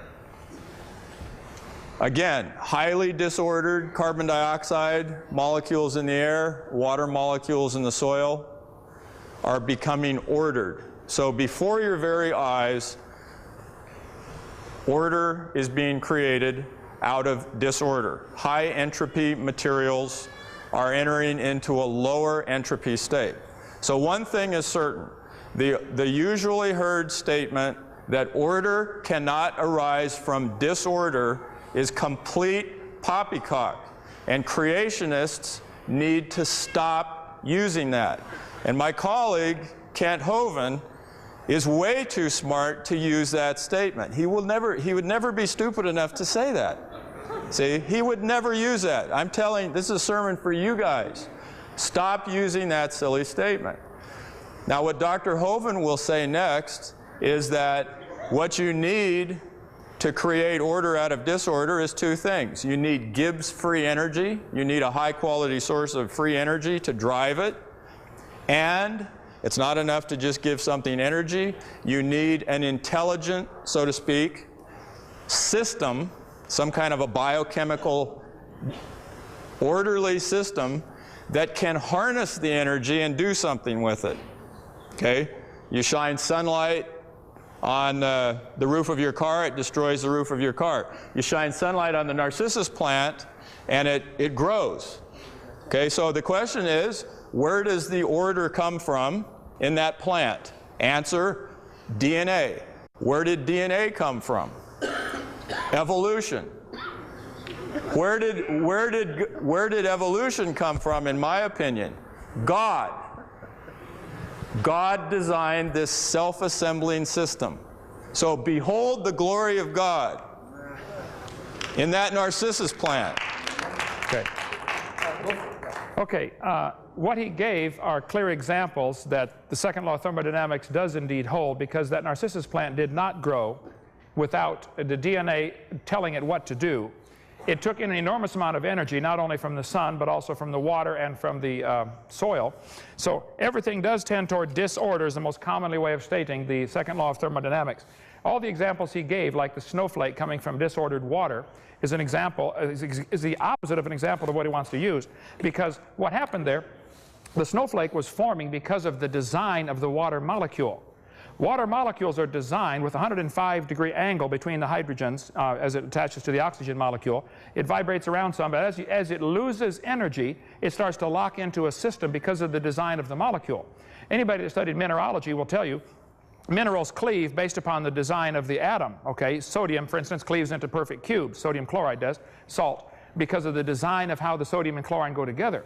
And molecules cleave with all sorts of different cleavage because of the types of design in the molecule. So this is another, it was a classic example for what you're saying, that the creationists are right. Things don't tend toward order. Adding energy certainly doesn't bring order. And to say that the plant can go from disorder to order, and that's an example of a violation of the second law of thermodynamics, is ludicrous. When he was asking the question, order cannot arise from disorder, do you agree with that statement? I was shaking my head, because I knew that's a trick question. He's probably used this on thousands of students through his class. And it's a trick question, and the student goes away baffled like, wow, I guess I was wrong. The question is, can order arise from disorder without an intelligence behind it? He demonstrated it requires an intelligence behind it, but he's not going to tell that to the students. It required an intelligence. It required a design in the molecule of the water or a design in the DNA. I do tell my students that. Okay, but it's deceitful to say that the second law of thermodynamics, that evolution violates it. It doesn't violate it. Evolution does violate it because they want to get all this stuff to evolve without the designer. That's what it boils down to. Now, adding energy does not help, okay? The universe is a closed system by definition, and adding energy is purely destructive unless there's a mechanism to use the energy. I point out the Japanese added energy to Pearl Harbor. They didn't organize a thing. We added energy to Hiroshima and Nagasaki. Didn't organize anything over there either. So the second law of thermodynamics, evolution does violate the known second law of thermodynamics, and I think it's deceitful to say that it doesn't with the examples that he gave, because that's a clear example for creation, not for evolution. Tell us, please, what is your okay, I teach general biology at Antelope Valley College, all right? It's a public school. Right. Supported by taxpayer funds. Correct. And I'm asking, this is not a rhetorical question now. I'm truly asking you because I'm interested in your answer. What do you think I should do, given the fact that I can't stand up and sing the doxology, okay, even though a lot of my students are Christians, right? What do you think I should teach scientifically about how living things got here? Okay. You mentioned fossils are rare. That is not correct. Fossils are abundant. There are trillions of fossils. Transitional fossils are rare. I think they're totally non-existent. There are many major evolutionists like Stephen Gould and Niles Eldredge who would disagree with you. They would say there are no transitional forms. That proves evolution happened quickly. So the problem is not that fossils are rare. The problem is that fossils that support your theory are rare. Okay? Then you also mentioned give us time. Okay? It's been 140 years. What you're saying is we don't have the evidence yet. I think most people would agree with that. There isn't the evidence. There are giant gaps in the record. So until you get the proof, stop teaching it like science. It's not science. Now, you should tell. Now, I'm answering your question. Okay, you're telling me what I shouldn't teach. I'll tell you what you should what I should teach. You should teach the kids we observe animals producing the same kind of animals. We don't know how they got to this planet. But I'm telling you, the textbooks at Antelope Valley College do not teach evolution as a theory. They teach evolution as a fact. They do, that's true. And it shouldn't be done that way. Stop doing that. So teach kids, dogs produce dogs. Teach the kids, if you teach biology, teach all the muscles, the bones, the nerves, that we're amazingly designed. Stop telling them this is adapted to their environment. Start telling them it's probably designed for their environment. If the kid says, who's the designer? Say, I don't know. We're not here to talk about that. I don't know if it's Allah or Buddha or Jehovah or a mysterious process we don't know yet. All I know is it looks like it's designed. So are you saying that I can't try to say anything at all about the origin of living things? I mean, one of science's greatest quests, whether it be astronomy, where did stars and galaxies come from, geology, one of science's greatest quests is to explain the origins of things. That's a fascinating question. Right. This stuff's here. How did it get here? You'd have to have concrete in your brain to not wonder that. Okay, and that's so. One of the greatest goals of science is to explain the origins of things. So what do I say positively about origins? I would say that would raise several major questions. I don't think science can handle the subject of origins. It's not part of science. We observe dogs producing dogs. How the original dog get here is outside the realm of science. Don't discuss it. No matter what you say about origins, either side is going to upset somebody. If you talk the creation view, you're going to upset the evolutionist. If you talk the evolution view, you're going to upset the creationist. The subject cannot be discussed in a taxpayer-funded school without alienating somebody. It's unnecessary to biology. You could teach all about the anatomy of frogs and hamsters and humans and whales without ever getting into origins. Why waste time on it? There's so much to learn. If we want students to be good doctors someday, they need to learn the biology. The origins has nothing to do with it. There isn't a doctor on this planet that does surgery on people that his study of origins has anything to do with this surgery on these people. It has nothing to do with it. Okay? So it raises a much bigger question of, should we even have public schools?